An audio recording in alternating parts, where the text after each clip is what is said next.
Let's go to Steve Kornacki. He's at the big board. We're getting all of our camera angles and blocking familiar here because this is going to be a familiar position for us. Steve, before we get in most of the vote, before we get in the first fully closed states, can you tell us what you're going to be watching for, what people at home should be watching for in terms of the first data we're going to get? Yeah, absolutely. I mean, the first data we're getting, you do see some votes here. This is the national popular vote, such as it is right now. As you say, the polls closed in a lot of Indiana, A county here. This is a heavily a Trump county, not far from Terre Haute.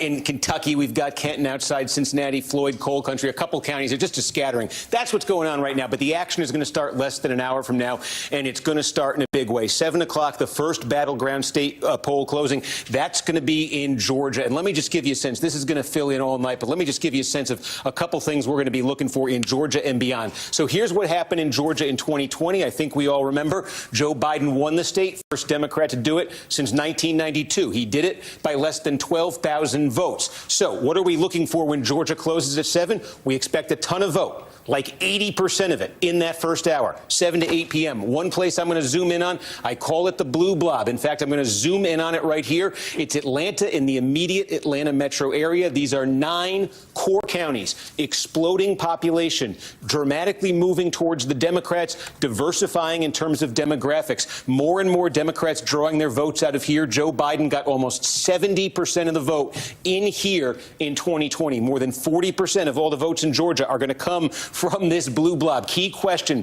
when Georgia comes in: is it getting any bigger? And the place to look for that, see this county right here? That's Fayette County. That's where we're going to look when the polls close, because this could be an indicator for the rest of the state, for the rest of the night. Fayette County is sort of a tipping point county. Is it going to join that blob? About 12 years ago, it was more than 30 points Republican. Mitt Romney won this county by 2-1. Since Donald Trump became the Republican nominee, this very suburban county has trended fast away from the Republicans. Democrats got it down to 7. Do they flip it tonight? If they do, they got to be feeling good about what's happening in Georgia. We're going to move up to North Carolina at 7:30. Again, we expect lots of results, lots of places we could look here, but we're going to show you one key swing county. It's a smaller one outside of Raleigh here, but you take a look at it, Nash County. Now, Nash County, it's pretty racially mixed. It's about 40% black, about 50% white. Look how close it was. Joe Biden carried this in 2020. Now, Biden carried it in 20.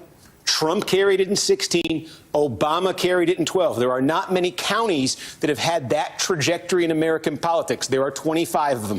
This is one of them. We're going to look at this one for a clue maybe about how North Carolina, I don't want to say Carolina, folks in South Carolina aren't going to like that, how North Carolina is going. We're up at Pennsylvania at 8 o'clock. Again, lots of places to look, but we're going to zoom in on Lackawanna County. This is where Joe Biden is from originally. Remember now, Joe Biden won the state of Pennsylvania by just over a vote. This is Lackawanna County, where the city of Scranton is. Look at this journey Lackawanna's been on. It used to be just an overwhelming, blue-collar Democratic county. Barack Obama won this by 28 points. Donald Trump comes along. He nearly wins the thing in 2016. Then Joe Biden, originally of Scranton, gets it back up to 8.5 points for Democrats in 2020. This is a key question tonight, because the Trump people think if they're going to flip Pennsylvania, Northeast Pennsylvania, and this is the heart of Northeast Pennsylvania, is a key place where they think they're going to do it. Is Trump back to his 2016 level? Is he flipping Lackawanna County? That's where the Trump campaign wants to be. Are the Democrats holding the Biden number? That would be an extremely good sign for Democrats right there. Now we'll go over, moving to west here, to Michigan. Michigan, by the way, it was very slow in 2020, as you may recall. They have early in-person voting now for the first time. They also have pre-processing of mail-in ballots. That's a key thing. It's a technical term, but it means they're going to count things a lot faster, we think, in Michigan. So again, Biden won this by 2.5 points. There's a lot of places to look. We're going to talk a lot about Wayne County and Detroit, but I'm going to look immediately north of Wayne County for a test I'm going to be returning to throughout the night. Call it a tale of two counties. And those counties are right here. The red one is Macomb. This is the big blue-collar suburb. This is ancestrally the home of the famous Reagan Democrats. and this is Oakland County. This is the more upscale suburb, higher income, higher concentration of college degrees. Demographics here, these are the demographics that have been good to Democrats. The demographics here, these have been Trump friendly. Now, here's the test we're going to be applying throughout the night. Take a look at this. In 2016, when Donald Trump won Michigan, the only Republican in 3 decades to pull that off, here's how these two counties went. Clinton won big by about 53,000 in Oakland. In Macomb, Trump won by 48,000. The key, basically, Trump's Macomb number canceled out Clinton's Oakland number, and Trump won the state by about this much. 2020, look at this. Joe Biden ratcheted up that Oakland number. He almost doubled the Democratic support here, the percentage.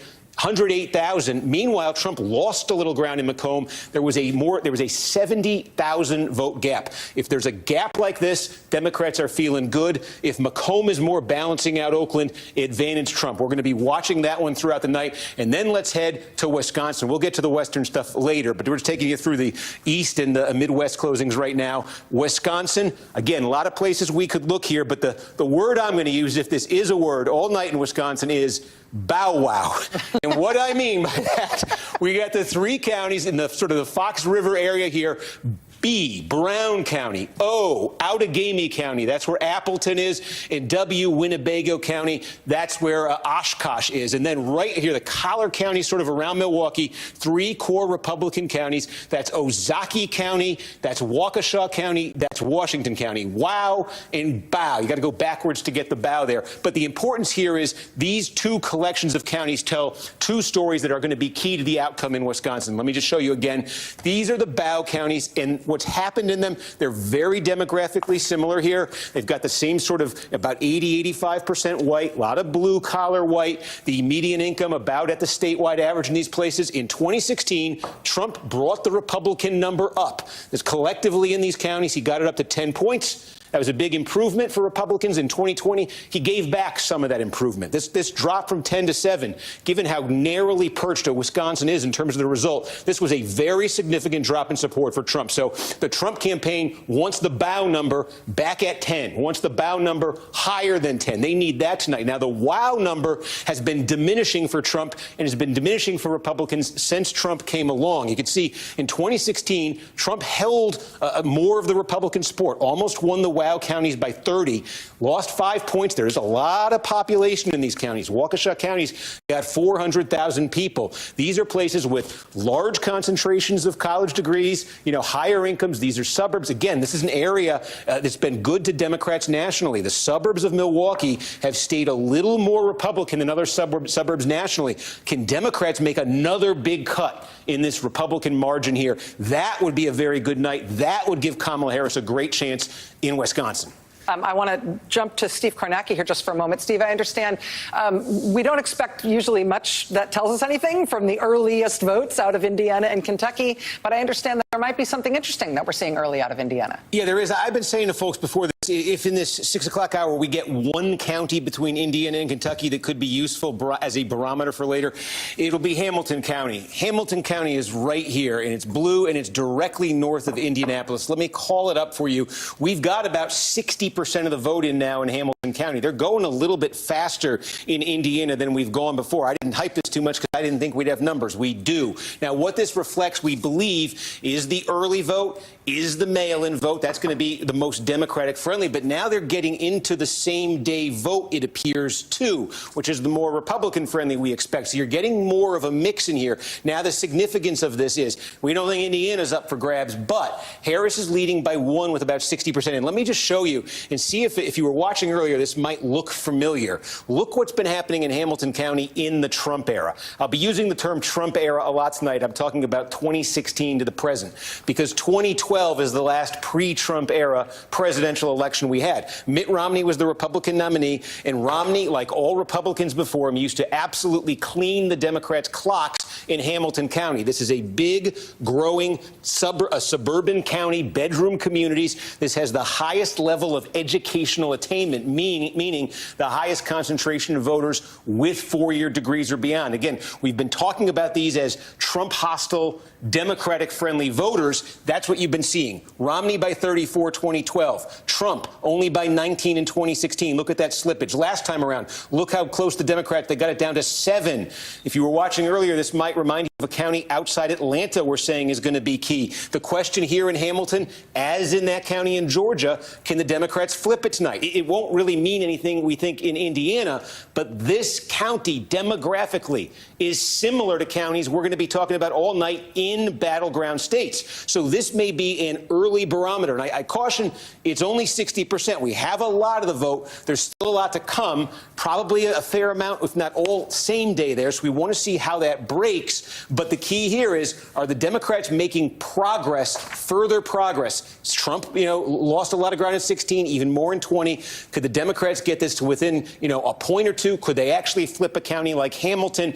If they do, and this may be overtaken by Georgia soon, but we're keeping an eye on these next few minutes because this could be a test of what's to come in some of those other counties. I mentioned Fayette County, outside Atlanta, a lot of similarities between here and there. Steve, I'm going to ask you an Indiana question. Absolutely brush me back if you don't have this. I haven't asked you in advance if you've got it. But given that we do have some significant vote out of Indiana, do we have anything on the governor's race? We can call it up right now, as a matter of fact. And that's the Hamilton County governor's race, not surprisingly. So, yeah, you've got 50. This is the first time I'm seeing it, actually. But Mike Braun, the senator, leading the Democrat here by 15 points. Just so we can compare that to the presidential race. So you got 15 there for one. And he's running about 4 points behind Trump's number statewide right now, which, again, given where the expectations are, we'll see where it shakes out in Indiana. But given where the expectations are, the Democrats would probably need more separation from the Trump-Harris race if they're going to win Indiana than 4 points. Steve, what have we got since we last spoke to you? Yeah, so what's about to happen here in Georgia is that by this new state law, every early vote from every county has to be reported out in the 7 to 8 o'clock hour. The early vote is more than 4 million votes. We know that. It's about 80% of all the votes. So we're just waiting. This could start lighting up any second if it goes to plan. While we wait for that, I do want to show you Florida, because Florida is a state that counts super fast. And while we don't think of Florida as that competitive tonight, one that we wanted to look at, and I wanted to flag, is right here. This is Osceola County. This is a biggie just south of Orlando. Why am I flagging this? Because this is one of 3 Hispanic majority counties in Florida, and this county has the highest concentration of Puerto Rican Americans of any county in Florida. 1/3 of the population in Osceola County is of Puerto Rican descent. So obviously, given the events in the campaign trail, we were very interested to see what plays out here. Now, here's the backdrop for it. Donald Trump has actually been doing much better in this county than Republicans have done in the past. Donald Trump lost this by 25 when he first ran. Look at this in 2020. We talked about his Hispanic voter growth in 2020. A 25-point deficit became a 14-point loss. This was one of his biggest leaps in Florida. What you're looking at here is even closer right now with the vote that we're looking at in Osceola. Now, take this one step further. What we get in Florida in these initial batches is the early vote.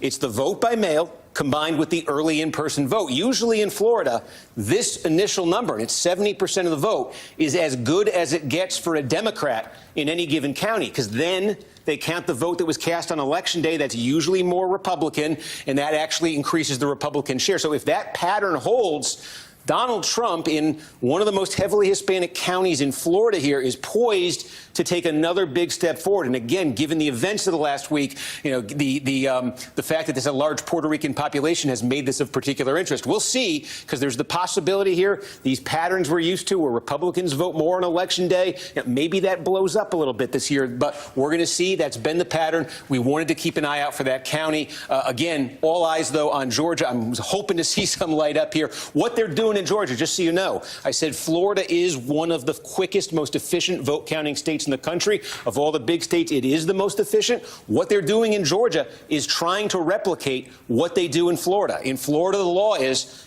half an hour after poll close, all the early vote reported out. In Georgia, it's now 1 hour, all reported out. So you see how fast it starts coming in Florida. That's the aim of this law, that they're first time it's been in effect here. That's the aim of this law in Georgia tonight. Look, we're about 5 minutes past 7, nothing yet. But again, if it goes to plan, we're going to get a lot fast here. Steve, what do we got? Yeah. Okay, so as we said, we expect a ton to come in here, and what's supposed to happen is all of the early vote. That includes vote by mail and in-person early voting that's been going on the last few weeks. All of that needs to be reported out by all of these counties in the first hour. So what we're seeing so far is it may be in some of these counties they're going to report that incrementally because it's varying what we're getting. But I'll tell you, I talked about, if you were watching earlier, what we call, or I call at least, the blue blob, which is the immediate Atlanta metro area. In two counties there, this is where Democrats are just trying to run up the score. Two counties here have substantial vote in right now. One of them right here is Douglas County. And you can see here, this is about 3/4 of the vote. And again, that is probably all of the early vote that was cast here. Now, to put this in some perspective, Harris basically beating Trump 2-1. This is one of these counties where the population's been growing. It's been diversifying, sort of an emerging suburb. It's now, the population's now about half black. It's a place Republicans used to win. Harris up 2-1 here. Last time around, Biden won this 62-37. He won by 25. Currently, Harris is about 32.5 up on Trump. The key question here, and this is going to be the key question in Georgia as we start to get these big batches around the state. What we expect from the past is that the rest of the vote in Douglas County is going to be more Republican friendly. It's going to be the election day vote, the people who went out and voted today. You remember from 2020, that was overwhelmingly Republican. We don't think it's going to be anywhere near as overwhelming. We still suspect it's going to be more Republican than Democratic, but we don't know that. So the key here is maybe put a pin in this. 3/4 of the vote in Douglas, and it's 66-33-6 Harris over Trump. When this gets up to 100, has this moved? How much has this moved? Because that is going to be the story sort of statewide. If Harris lands somewhere around here in Douglas, that's progress for her. That's what the Democrats want to be doing. They want to be squeezing more out of this big population-dense, immediate Atlanta metro area. Again, I'm just showing you how this county has evolved politically. Look at this. It was a battleground in 2012. Donald Trump came along, lost it by 10. Biden 25, now 32 for Harris. Democrats in all these counties, these 9 counties right around Atlanta, this is what they want. They want to keep driving that number up, keep running up the big margins there because they've been suffering losses elsewhere in the state. So that is Douglas County. Take a look now. Again, this is part of that blue area we're talking about. This is Rockdale County. Geographically, this is small. It's very population dense here. And again, now Harris by about a little bit more than 50. This is all the early vote in Rockdale County. Put it in some perspective.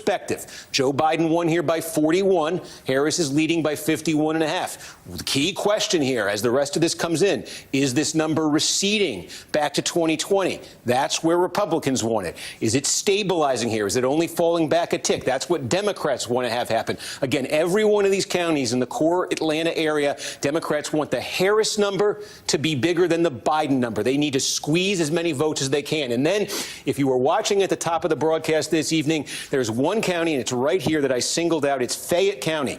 This one has remained red, as all these other counties in here have turned blue, but it's been getting close. Now, this is when I say they may be reporting votes out incrementally here. I think we got all the early at once in these other two counties. As you can see, this is a very small number, and we know there were a lot more early votes than this cast in Fayette. But Fayette is the one we really want to pay attention to because, again, just putting this in some perspective, this is a very high-income, high college degree concentration suburb right outside Atlanta, exactly the kind of place where Democrats have been gaining by leaps and strides in the Trump era. Again, just to show you the history.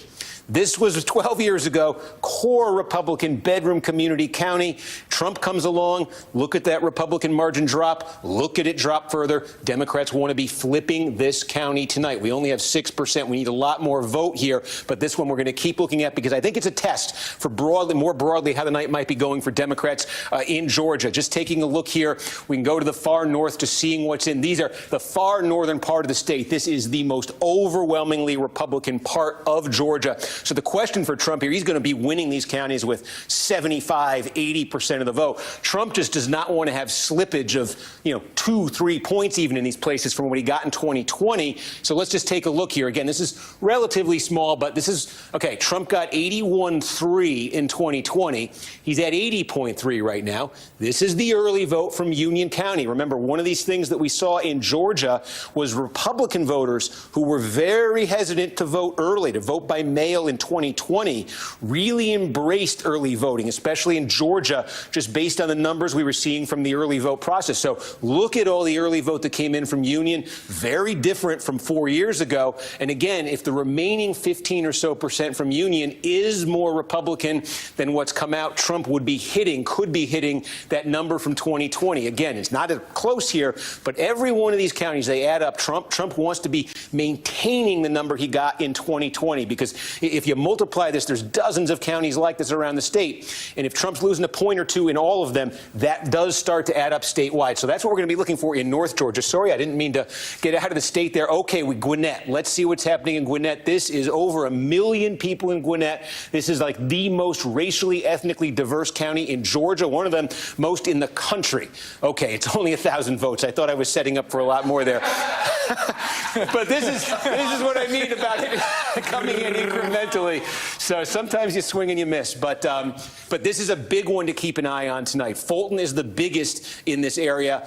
Gwinnett is right behind it here, rapidly growing. You're talking about a third white, a third Hispanic, a quarter Hispanic, a quarter black, about 15% Asian American, very diverse, growing Democratic. So again, we're going to keep an eye here, see what else comes in, and I'll give a shout if we got some more. I'm just all right. So over to Steve. Steve, what are you watching coming in? Yeah, we're keeping an eye on Georgia here, and again, you see a lot of the counties lit up right now.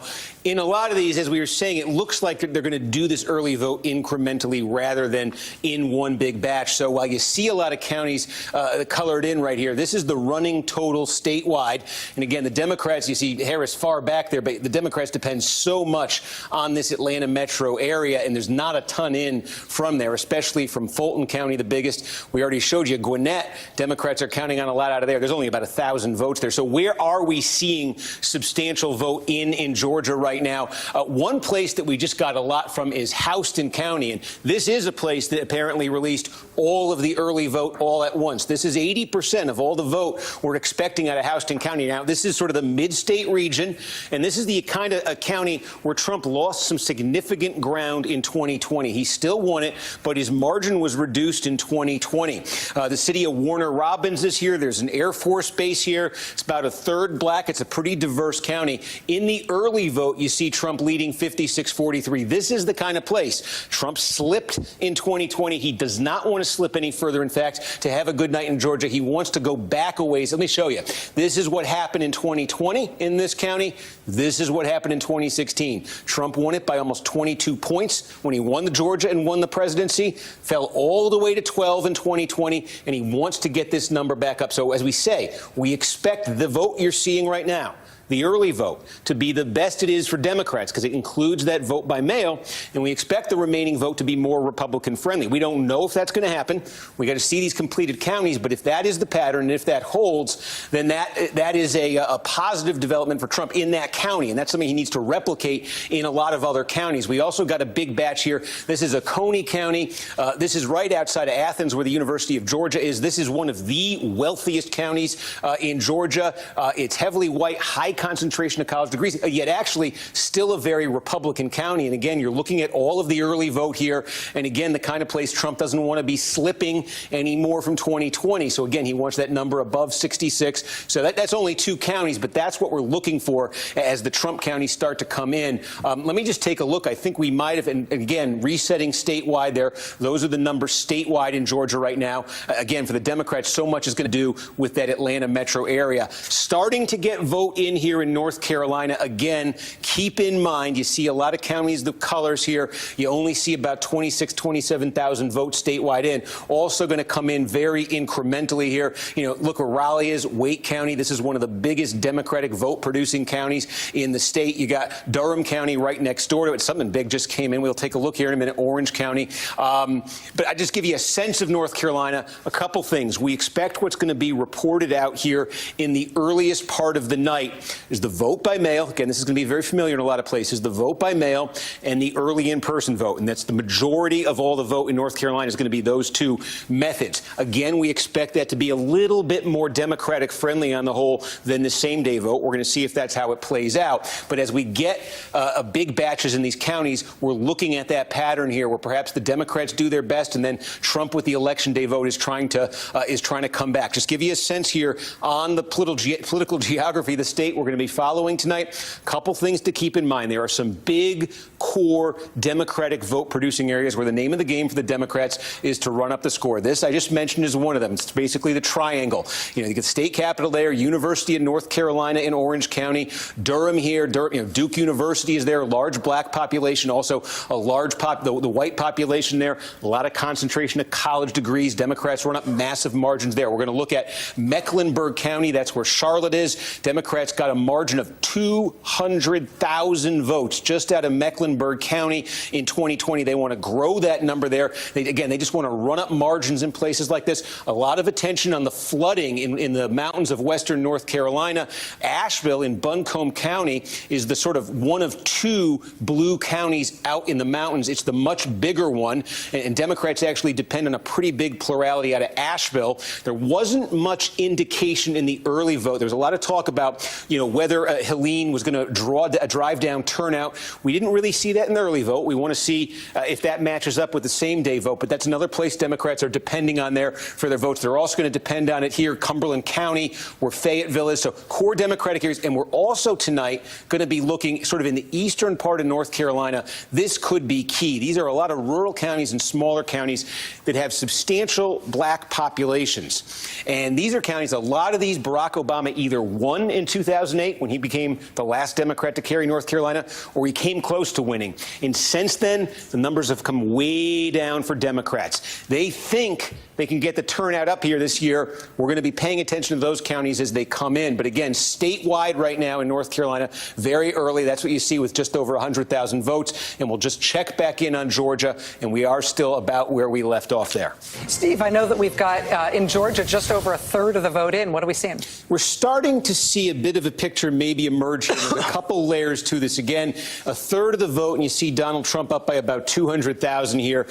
I say there's a few layers. The first I can tell you is this. One thing we were looking for here and are looking for in Georgia, I was describing it earlier, there's just a lot of very small rural counties that are going to be deep, deep red. And one of the questions coming into tonight was, would there be any slippage for Donald Trump in those counties, those core Republican Trump counties? Remember, he's trying to make up a deficit. He lost by about 12,000 votes last time. So we've got about 10 now completed of those rural, heavily Trump counties. We're talking about places where he's going to get 70, 75, 80% of the vote. In all 10 that have now been completed, Trump's vote share relative to 2020 has gone up between 1 and 3 points. So again, there's a lot more rural counties out there, but they start to add up. And when it's 10 for 10 so far, I'd say that's something the Trump campaign in that layer is looking for. Now, there are other layers to this. Let me take you to another one. We talk about, for the Democrats, this core blue area in and immediately around Atlanta, and we're starting to get a lot more out of here. So let's say Fulton County, this is the biggest of the big. This is where Atlanta is, or most of Atlanta. It bleeds over into another county. But again, we've got the early vote, we think, here out of Fulton, or a lot of it. And here's Harris, and put this in some perspective. This is how Biden did in Fulton County in 2020. And again, like all of these Atlanta metro counties, the story here has been Democrats getting bigger and bigger margins election after election. They want that trend to continue tonight. They don't want it to stop. They don't ever want to recede from that number. And so with some same-day vote here still to come in Fulton, we want to see how this develops, but they want to have the number Democrats do high. 71 is a very high number, and the margin's very big. They want to have it higher than 71. There's still votes to come, but we're keeping an eye on that. We've also got here, this is just as core a Democratic county as you're going to get, a large historically black county, Clayton County. We've got more than 2/3 of the vote in here. And again, this is sort of customary Democratic level here. That's what they want to be seeing in a county like Clayton County. Take a look again. Gwinnett is still pretty empty. Another one to update you, though, on, we asked as a key question in this metro area, is this blue zone expanding at all? And this is the county we wanted to watch, Fayette County, and we've got a lot of Fayette County in right here. And again, take a look. This is what it was in 2020. This would be progress for Democrats. There's still more vote to come, though. But Democrats want to be flipping this, I think, to have a really good night in Georgia. Same-day vote. That's the more Republican-friendly. Still to come here. So is this as good as the picture is going to get for Democrats in Fayette County? Now, I say there's layers to this. That's the core Democratic area. We'll see how much they can squeeze out of there.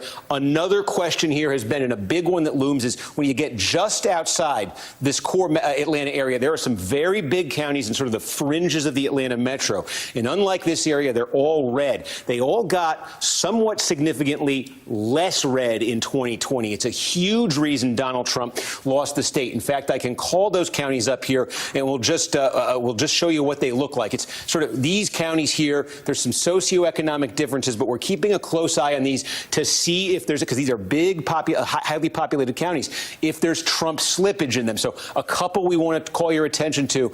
This is one of the biggest, Cherokee County. Look at that, more than 80% of the vote. Canton, Georgia's here. This is getting a little bit more diverse. You know, about 2 decades ago, it would have been 90% white. Now it's about 75% white. The diversification of the Atlanta metro area is extending to sort of the exurban area. But again, the key here for Trump is this is what he fell to in 2020. This is still a great number, you know, if you just looked at it. But relative to what Republicans are used to in Cherokee County, Trump took a big step back in 2020. His campaign wanted to claw some of that back. And again, with the same-day vote to be tallied here in Cherokee, Trump is already almost a point above the 2020 number. And again, they want to see that number get a little bit higher here. But again, they want to be climbing, not falling back and climbing a little bit in a place like Cherokee County or next door. Steve? Yep. Can I interrupt you just for a moment? We have a change in the characterization of the race in Georgia. It had previously been characterized, the presidential race in Georgia had previously been characterized as too early to call. We're now changing characterization to too close to call. So again, doesn't mean that we're anywhere closer to a result, but I wanted to get that in while you continue your exposition of why we feel that way. Yes, absolutely. So again, want to see there if that Trump number comes out. All these counties in sort of the exurban area. Forsyth is another big one. And actually, you know, you can see here a little bit less of the vote in, but Trump so far a little bit behind that number. That would be good news for Democrats if in a place like Forsyth, Trump is falling short of that number. And another key here just in Georgia that we're going to be watching, it's just slowly taking shape. Again, I will call these counties up sort of in a group on the screen so you can see them. In sort of south and in mid-state Georgia, there's a number of counties with large, they're rural counties with large African-American populations. And this is the place where Democrats think they can improve the turnout and either get better margins or cut into Republican margins in some of these counties. So again, a lot of incomplete here right now, but a couple with a significant vote that I can show you. One would be Baldwin County here, and almost all is in Baldwin County. Again, very small, but again, this is a place Joe Biden won it. Okay, it's about 45% black population in Baldwin County. Joe Biden won this one in 2020. And with almost all the vote in now, Trump 3 points ahead of Harris here. It's only one small county, but we're looking to see if there's trends in these types of counties. Randolph County, another, about 2/3 in very, very small here. But again, this is what Joe Biden was able to do here in 2020. These are all counties like those small rural Trump ones I was taking you through. These are all counties that add up. So is there a trend? This is only two. But that's a thing we're going to be looking for as the results come in and as this map fills in. Is there a trend there? So again, 37% of the vote is in right now. That's what it looks like statewide. A big one that's empty here is Gwinnett. This is another huge one that's empty. This is DeKalb County, right outside Atlanta. In fact, some of it's inside the perimeter here. It's about half black. There's a large college-educated white population, very Democratic friendly. Huge number you can expect for Democrats out of here. We haven't seen anything from that yet. And I also think we've got some numbers here, yes, in Pennsylvania. And I just want to tell you what to expect here in Pennsylvania, because you see a massive Harris lead in more than 300,000 votes. In Pennsylvania, there's really only, we talk about this early in-person voting that, millions of people are doing in other states. They don't really have that in Pennsylvania. It's pretty much just vote by mail or vote same day. And what's happening in most of Pennsylvania tonight is the vote by mail is going to all be reported out first and then the same day. And we expect a pretty clear division, unlike in some other states where the vote by mail we think will be very heavily Democratic and the same day will be more heavily Republican. And so that's what we're seeing. Look, the city of Philadelphia has released, and there's more to come. This is a giant batch, all of vote by mail from Philadelphia here. So that's why this will be, it'll get a little bit better for Trump as more votes come in. But that's what you've got right there. You've got all the vote by mail, perhaps, in Allegheny County, or a very, very good chunk of it. Again, this is where Pittsburgh is. About 1.2 million people. The inner suburbs around Pittsburgh, too, heavily Democratic. So, again, big Democratic number there.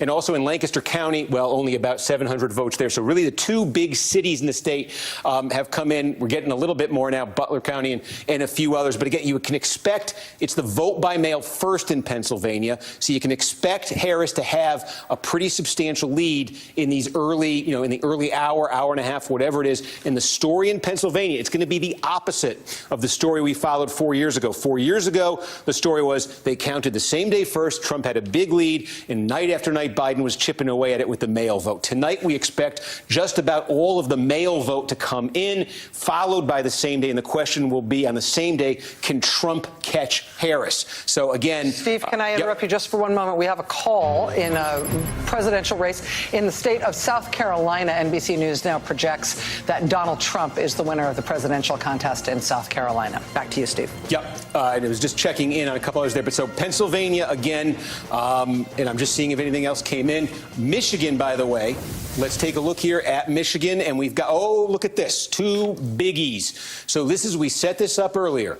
Oakland County, remember, this is gigantic suburbia, high income, high concentration of college degrees right outside Detroit. Now, what you're getting here again in Michigan, they overhauled elections completely this time around. So for the first time in Michigan, they have early in-person voting. A lot of people taking advantage of that. There's also vote by mail. And I think what you're looking at, it's going to vary in Michigan tonight. Unlike some of these other states, there's not a lot of uniform rules here in terms of what sequence the vote's going to be reported out. But in Oakland, I suspect just based on this margin, you're looking at a lot of vote by mail, early vote here. But remember, we said at the start of the night, the test we're going to be applying all night, one of them is to compare Oakland County to its a neighbor to the east, Macomb County. Big blue-collar suburbia in Macomb, white-collar suburbia in Oakland. And the Democrats, what they're aiming for here in Oakland County, again, look how big this is. 750,000 votes were cast here in 2020. Biden won this thing by 14 points. That's what Democrats want to be seeing again. This was a big jump for Biden, over 2016 for Clinton. Clinton had won it by single digits. Biden got it to 14. If Harris is in that ballpark tonight, if she's in that double digit or higher a ballpark in Oakland, she's got to be feeling very good. Steve, I'm sorry, I have to interrupt you just one more time. Presumably the first of many more times. In North Carolina, in the governor's race, NBC News can now project that Josh Stein will be the Democratic governor of North Carolina. He was up against the very controversial Republican candidate, Mark Robinson.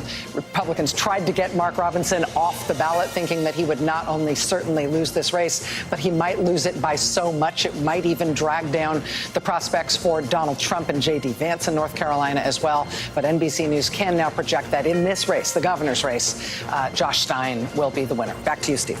Yeah, just to quickly finish Michigan, and then we're going to check in on North Carolina. In Michigan, again, 8 p.m., almost all the polls closed. The reason they don't officially close, there's a few counties, 4 of them in the far UP that are central time zone. But we're going to be getting this hour most of the rest of the state to some degree. Things quickly, just to keep an eye on as this map fills in. You see, this is very little vote, but you see here Grand Rapids. This area of western Michigan that Grand Rapids is sort of the anchor city of, is a traditionally Republican region that has moved pretty strongly against Trump. This has been a growth area for Democrats. This is an area where Trump has lost a lot of traditional Republican support. So the question in this county, this is Kent County. It's a biggie. Grand Rapids is a city of, about 200,000 people. In 2020, Trump lost it by 6. Democrats would love to get that up to double digits, and they'd love to make further progress in this region. It's a lot of population here. Democrats see a lot of room for growth. Also up here, by the way, you see that's Grand Traverse County, where Traverse City, Michigan is. Both parties sent their candidates to Traverse City a couple times here.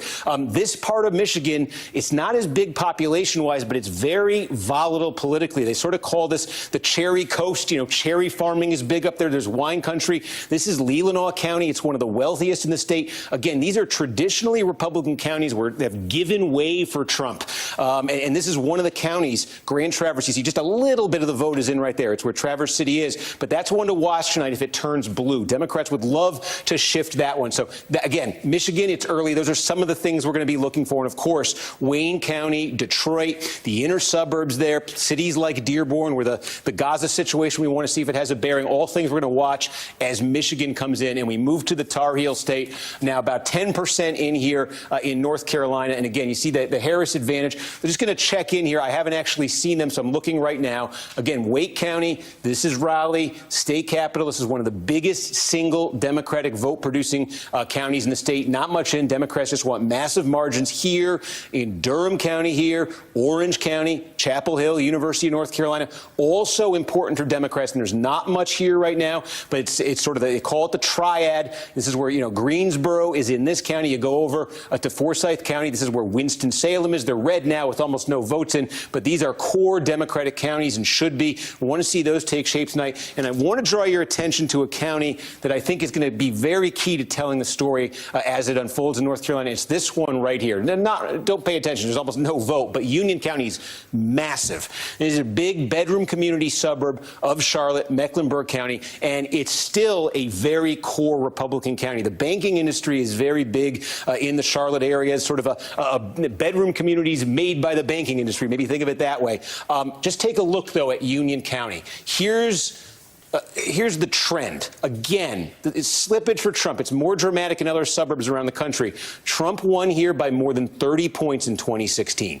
In 2020, Trump still won North Carolina, but his margin shrank. It's why Democrats think they got a shot here tonight. And this is a big reason why Trump's margin shrank in North Carolina. He just didn't squeeze as much out of these big core Republican suburbs. He won it, but it was 24 instead of 30. And I think that's a very good bellwether gauge tonight. As you see this county come in, is Trump falling short of that number again? Democrats would like to chip away, get that down to 60, 59, something like that. There's a number of big suburbs in the state. There are some of them, are outside Raleigh, where that's the story. It's a core Republican, but does it get a little bit less so? So again, statewide now in North Carolina, it's sort of scattered, as you can see, in these different counties. But statewide right now, 4 points. And again, we talk about this. Let's just take a look, because we've got some. I'm checking these to see one thing that I'm looking for here. We've got Anson County has let's take a look and put this in some perspective here. Significant black population.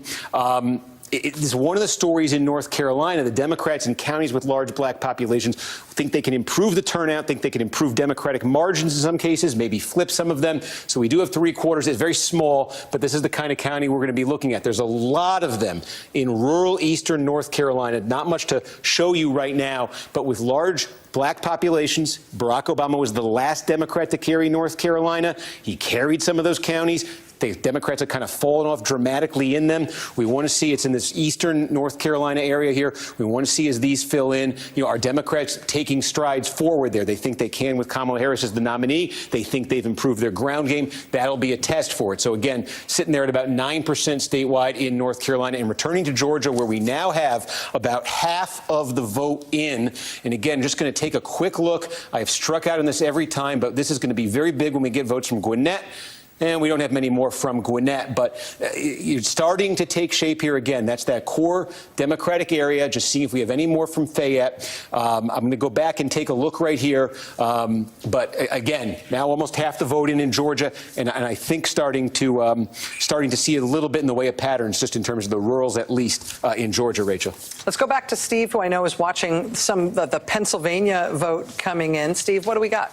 Yeah, and again, now a little bit more than 10% statewide, heavily the vote by mail here. That's why you see such a massive Harris lead. Not just heavily vote by mail, but heavily Philadelphia and Pittsburgh area, Allegheny County. Those are the two biggest in the state. So I think why don't we just give you a sense here over the next couple hours as Pennsylvania starts to take shape, what we're going to be looking at, because this could be absolutely critical, obviously, when we start talking about road to 270 scenarios. So, first of all, for Democrats, in Philadelphia is just a question of margin. Harris is going to win this very big, but let me just show you what happened in 2020. This is what it looked like, and this was a margin for Democrats. You could see Biden 603,000, Trump 132,000. That is a margin of about 470,000 votes for Democrats out of Philadelphia. I think one of the numbers to keep an eye on as Philadelphia and Pennsylvania comes in is, does that get up to, if that got to 500,000, maybe set that as a bit of a benchmark here. If Democrats can get that up to 500,000, I think they're going to be feeling very good about what they can do in Pennsylvania. Can they drive that number up? Because, while this is a big number for Democrats, this 81-18 victory for Biden over Trump, there was a little bit of slippage there. This is just the city of Philadelphia. A little bit of slippage there for Democrats. Give it relative to what they used to get out of Philadelphia. It's because in 2020, in part, Trump made gains with Hispanic voters in Hispanic precincts and neighborhoods of Philadelphia. So that's one of the things to watch tonight. Democrats are getting a big margin, but how big? Is it going north of 470? Is it getting up to 5? Or does this tick down another point or two in either direction here? So we're going to be looking out of that in Philadelphia. The other big thing, look, the collar counties of Philadelphia, these four right here. It's Delaware County, Chester County, Montgomery County, and Bucks County. Take them in almost two sections here. Take these three together. Delaware County, where we do have a little bit of vote, can show you right now. Core Democratic county. This is a little bit more racially diverse. You see Biden won this by 26 points. It's just about running up the number for Democrats in Delaware County, as is the case in Chester County. Now, Chester County, again, this fits that profile we talk about. High concentration of college degrees, higher income.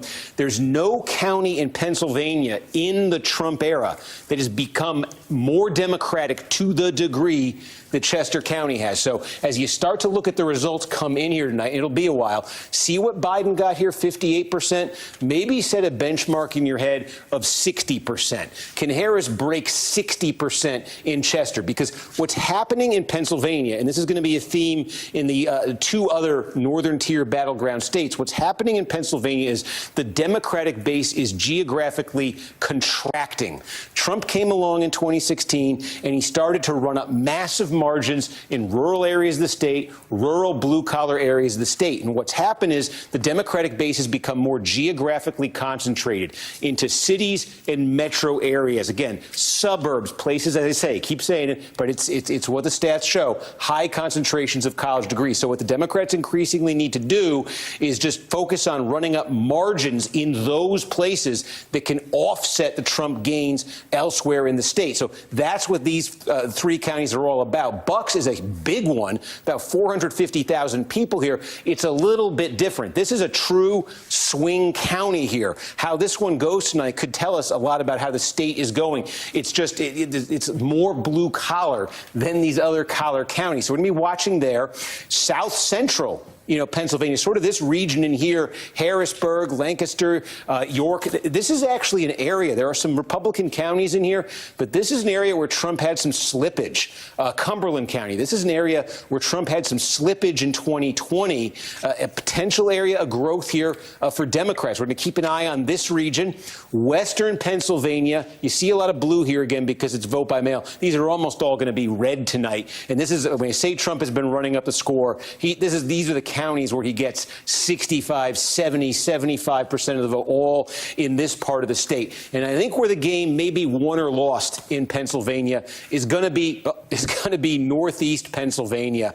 I think we showed you at the start of the night, but I'll go back to it again. Going to be paying a lot of attention to Lackawanna County, and we've got about a quarter of the vote in here. Again, this is the vote by mail, but here's the story in Lackawanna County where the city of Scranton is. This was pre-Trump a big Democratic bastion. Trump, look at that. He almost won this in 2016. What a shift. Democrats actually jumped up to close to a 10-point win here in 2020. Was that because Joe Biden and his Scranton ties? Was that because of, something else, changing attitudes towards Trump, perhaps?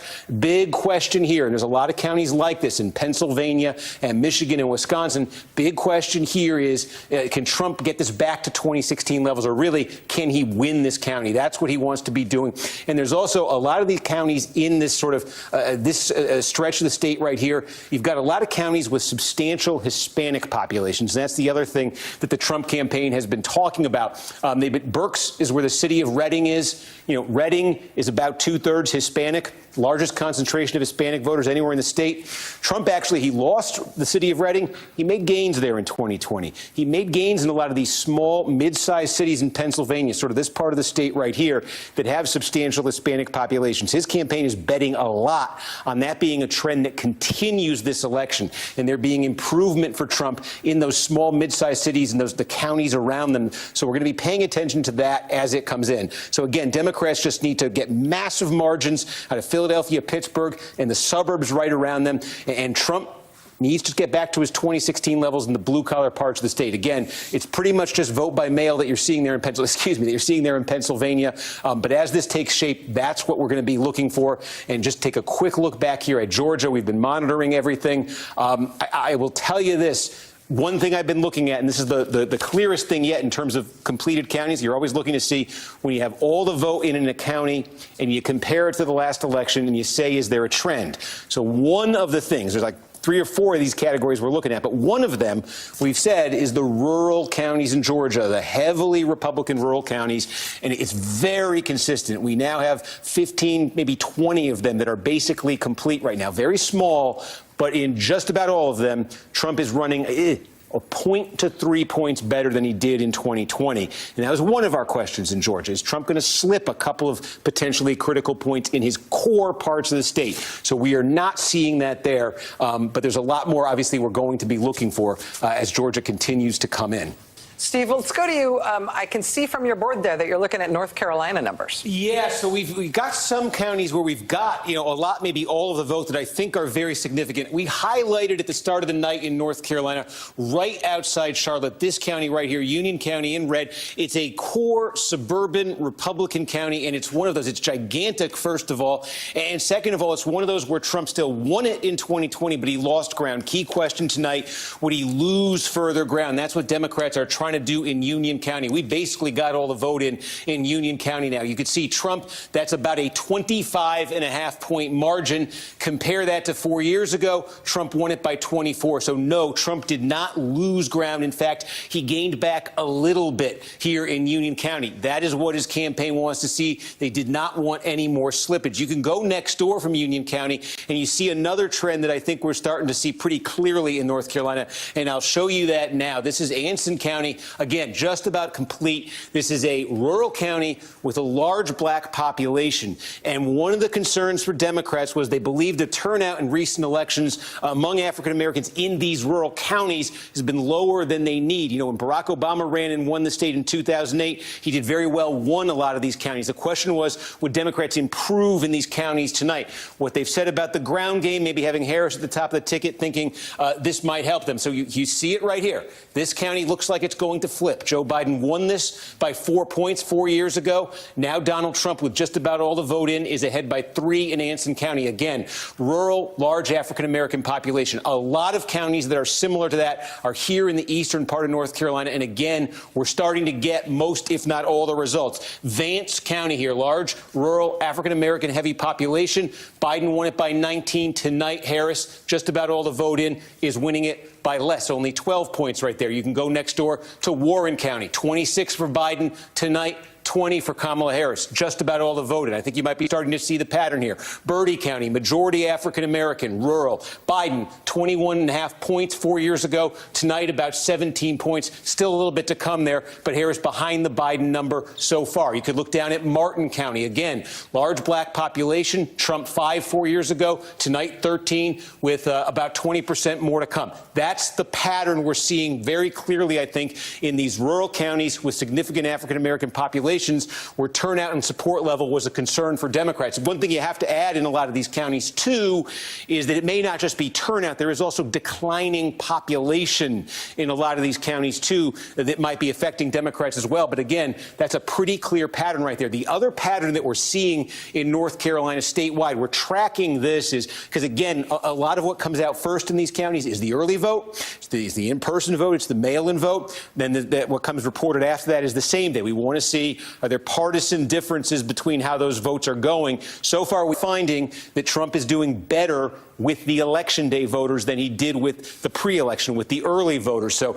as you get, when you get to 80% in a county, generally what's left to come, not uniformly, but generally is going to be that same day vote. We're finding that that's a better, a stronger vote for Trump. What Democrats are looking for here right now, take a look at Wake County. This is the biggie. This is, the state capital is here, the heart of the triangle. 3/4 of the vote is in here. And again, the name of the game here for Democrats is just drive up the margin as big as they can. So look, it was 26.5 points in 2020 for Biden. It's a little bit stronger now for Harris. That's what they want to see. They want to get the number up in Wake. They want to get the number up. Now, Mecklenburg County is the other giant one. We don't have too much in right there. There's also been a question in North Carolina about this part of the state. When you get into the Blue Ridge Mountains, it was so affected by the hurricane. Is that going to affect turnout levels? Is that going to affect results at all? A couple things we can tell you. Most of this region is Republican. Most of these counties are rural and heavily Republican. I don't know why I just did that. They're mostly rural and heavily Republican,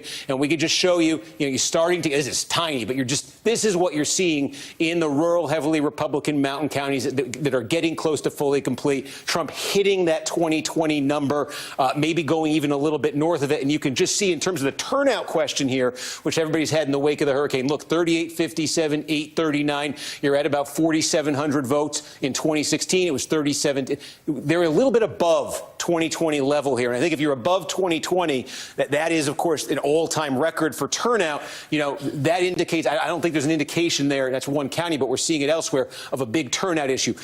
There are 2 blue counties in the mountains. The big one is Buncombe. That's where Asheville is now. We have about half here with the same day to come. If this were to hold, Democrats would be very happy with what's happening in Buncombe County because they depend on this to run up big margins here. But again, still to come is that election day vote that we think is more Republican. So is this vote going to come down for Democrats? Let's see as that comes in. They want to be hitting, a number north of what Biden did. The other county that's just about complete, and it is a blue county, it's where Appalachian State University is. I can show you that. Watauga County, just about all in right now. And again, Biden won this thing by a little over 8 points. It's at about 7 right now. Democrats, this is not a huge county, but Democrats in counties like this, there's a big academic institution. There's a pretty good concentration of students, of college degrees, a lot of these ingredients for Democratic success. They want to be driving up the numbers in those places. Another place like that is Orange County. University of North Carolina, Chapel Hill is here. This is basically on par for Democrats, even a touch above what they did in 2020. That's what they want to see. One other place I could just flag here, this is Carrabas County. This, of all the counties, all the 100 in North Carolina, this is the one that swung the most to Democrats in the last election. Again, right outside Charlotte. It's growing. It's diversifying. It's pretty quickly diversifying. So again, you can see Democrats want to make further progress. Trump won this thing by almost 20 in 2016. And again, look at that. It came down to single digits in 2020. This is another test tonight. This is a place where Democrats want to really keep that momentum going early, but that's when we're going to keep an eye on there. But again, you can see those trends. Trump in the big suburban test outside Charlotte, I'd say he probably passes that test in Union County. And the Democrats so far in these rural counties with large black populations not getting what they hope for there. Still to come, though. We want to see how Wake finishes. We want to see Mecklenburg, the triad. You got Greensboro. Again, we don't have a ton here. Greensboro, Forsyth County, where Winston-Salem is. So still a bit more to come there. there. And then Georgia, look, 70% in now. Trump continuing with an advantage here. It's about 243,000 votes. And we are getting a lot more clarity in the metro Atlanta area. A couple of things. We talked about this. Democrats wanting to improve margins here. That's what they need to do. Cobb County is a place, where this was a Republican stronghold not long ago, where Democrats are running up the score lately. You see what happened in 2020. Biden won here by 14 points. Currently, 78% of the vote is in. Harris, this is the early vote likely. Harris is winning here by 16. The concern for Democrats is the remaining vote, we suspect, is that Election Day vote, a little bit more Republican friendly. 16 would be a very good margin for Democrats in Cobb, but does that come down? If it falls below that 2020 level at all, that's very alarming for Democrats.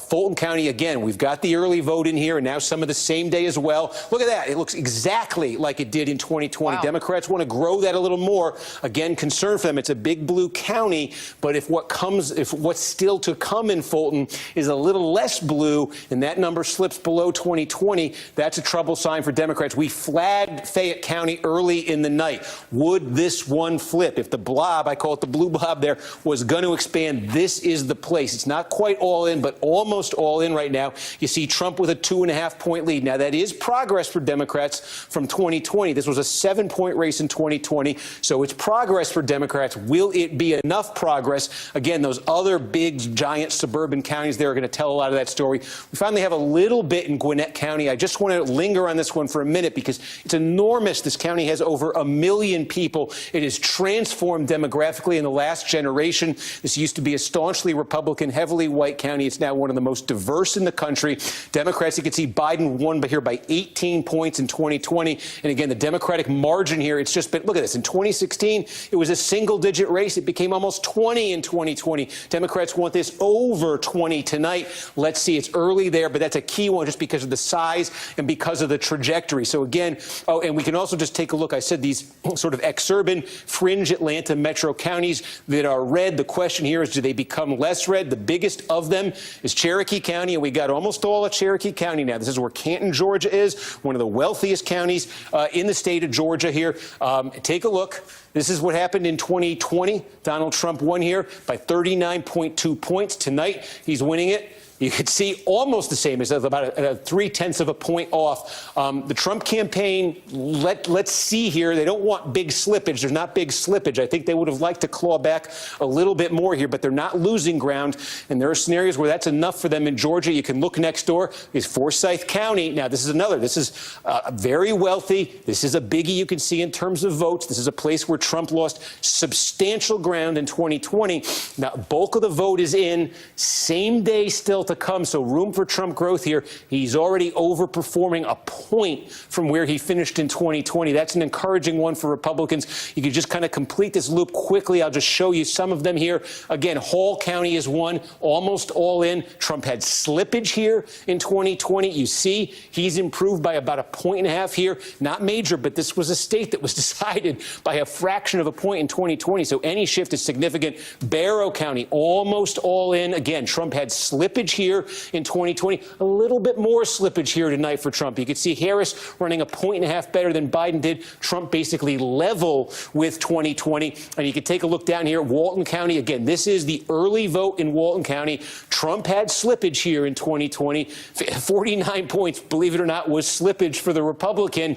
Tonight, 46. This is the early vote. Again, same day. Does it get back to 49? Does it get back to 50? That's what Trump wants with the remaining vote there. I think we've got just about all of Douglas County in right now. And again, Douglas County, it's one of these demographically, it's fast growing, it's transforming politically, it's diversifying. And you can see here, Democrats, it looks like in Douglas, have achieved what they want to do here. Biden won this thing by 25 points in 2020, just about all in. Now Harris has it north of 30 points. That is something Democrats want to see there. So again, we zoom out statewide. It's a 6-point lead right now. We could also check in if you want. We could just take a look. We've got them marked off on here. I'll show you. This is, we were talking about this in North Carolina, same in Georgia. There's a lot of rural counties with large African-American populations. And the question for Democrats is, Can they improve? They'd like to improve turnout-wise, vote performance-wise, obviously, relative to last time. So again, I think we showed you earlier, Baldwin's just about all in. This is a change. This was a blue county in 2020. It's flipped over to Trump. All the vote is in right now. Look, you can see here, Wilkes County, just about all the vote is in. Trump by 17. Trump won this thing, by about 13 points and change in 2020. So we're, seeing a bit of what we saw in North Carolina, Randolph County, very small, but a lot of this is in right now. Biden won it by 9 in 2020. It's sitting there at about 8 points right now. What's left to be reported out in Randolph County is going to be that same-day vote. We're seeing this in a fair number of these counties, too. It's a bit similar, I think, to what we're looking at to what we're seeing so far in North Carolina. Here's another one, very small, but again, this is a large black population, 19 points here in 2020. Tonight it's sitting at about 16.5 with just about all the votes. And again, these slight differences in a state like Georgia can make all the difference. Where of all these millions of votes, we expect about 5 million votes. And in 2020, it was separated by 12,000 of them. So again, if there's any slippage for Democrats here off that 2020 number in full, that's a very bad sign for them. And they are at right now. Harris is at 72.6. This is the biggest single county in Georgia, 72.6, 72.6. If this number starts dropping with the remaining vote, with that remaining same-day vote to come in, even though that looks like an enormous Democratic win, and by numbers it is, it may not be enormous enough. The Democrats don't want any slippage there, so we'll be paying close attention to that one too, Rachel, as we get more from Georgia. Steve Kornacki, you are looking at Pennsylvania.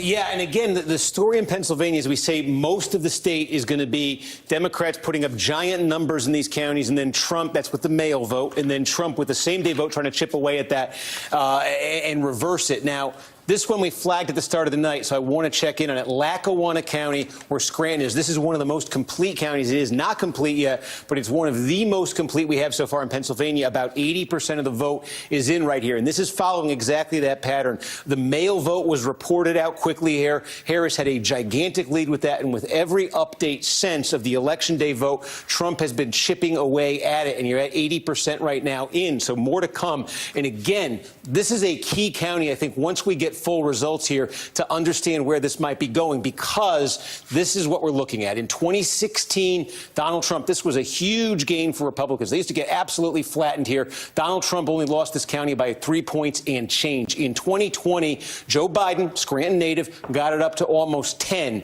And the question is, this is winning for Democrats statewide. This or anything less than that gets very shaky for Democrats statewide. So where tonight is this going to land? Right now, if you froze the election here and you said that's it, Democrats would be thrilled with this number out of Lackawanna County. We need to see, though, with that remaining 20%, if it continues to come down and it ends up looking more like this or even closer than that. But that's the most complete we have right now of a big, substantial county in Pennsylvania, and that's what we're looking at there. And again, just a couple other things to flag. We don't have much. Erie County, we'll keep an eye on it because there's only 2 counties in Pennsylvania that actually swung between 16 and 20. 2 counties that went for Trump in 16 and then flipped to Biden in 2020. Erie County is one of them. We basically have no vote from there, but that's a bellwether county we want to be following as it comes in. And the other one is on the eastern side of the state here. This is Northampton County. Now, we got about a quarter of the vote in here. A lot of this you could just see here. This is what it led to, the mail-in vote. You see, Joe Biden won this thing narrowly in 2020. This was a flip. And again, this is the question now as the remaining vote starts to get tallied up and come in. Can Donald Trump get back to that number and beyond it? Can he flip this county? These are potentially bellwethers in Pennsylvania. By the way, Wisconsin, we started to get some results here out of Wisconsin, too. And I just want to show you, we said at the start of the night, bow wow. The bow counties, Brown, Outagamie, Winnebago, blue-collar counties, Green Bay, Appleton, Oshkosh. These are areas where Donald Trump lost some ground in 2020, still won them, wants to win it back. And wow, that's Washington, Waukesha, and Ozaukee. These are core Republican suburbs where the Democrats have been gaining. Are the Democrats gaining more? So we do have now nearly 40% of the vote in the biggest of the wow counties. This is Waukesha County. And just to put this in some perspective, this was a bad showing for Republicans. Trump won Waukesha in 2020 by 21 points. But look, In 2016, Trump won it by 27. Go back to Mitt Romney, it was more than 2-1 Republican. This was bad. This is one of the reasons why Donald Trump lost in Wisconsin 4 years ago. Now, the way the vote is coming out in Wisconsin tonight is the absentee vote. We may get absentee vote a little bit later from some of these counties. It's done at the municipal level, but there could be opportunities here for Harris to grow the support. This is not like Pennsylvania, where this is just all Republican gains later on. So we want to keep an eye on here because the Democrats want to get Harris over 40% in Waukesha. They want to keep making gains here. And so with 40% in, you're at about the 2020 level. And this is the other one. Ozaukee County, of all the counties in Wisconsin, this one has the second highest level of educational attainment. That is, people with college degrees. Democrats have been doing much better with this demographic. This showing for Joe Biden in Ozaukee County in 2016, I don't know why I did that, 2020, this showing for Joe Biden, he lost by 12 points, was the best showing for a Democrat in this county since Lyndon Johnson in 1964. So this is one tonight where you want to see if Harris is further improving on this, getting this down, into single digits, 5, 7, 8 points, something like that. So far, a little bit more than a quarter of the vote in, this would be a very good number for Democrats out of Ozaukee County. These suburbs right outside Milwaukee used to win Wisconsin for Republicans. Democrats have been eroding that support for Republicans. If they can do more, that's big for them tonight. And then there's this. About a third is in now in Dane County, and this is the mother lode of votes for Democrats. It has become this way in Wisconsin. It used to be that the Democratic coalition was very spread out in the state. Democrats could win dozens of rural counties with blue-collar populations. Trump came along. He's gobbled just about all of those up. So the Democrats are increasingly dependent on just running up the score. This is a massive county, Madison State Capital, University of Wisconsin, high-density suburbs here. And here's the thing in Dane County. Every election this century, Democrats have gotten a bigger and bigger margin out of here. This is where it landed in 2020. It's not just the margin, Biden winning this by more than 50 points. It's this. Biden, 260,000, Trump, 78,000. That's a margin of nearly 182,000 votes for Democrats out of this county. And again, if you went back to the turn of the century, Democrats were winning here by about 50,000 votes. Every 04, 08, 12, 16, 20, it gets bigger and bigger and bigger.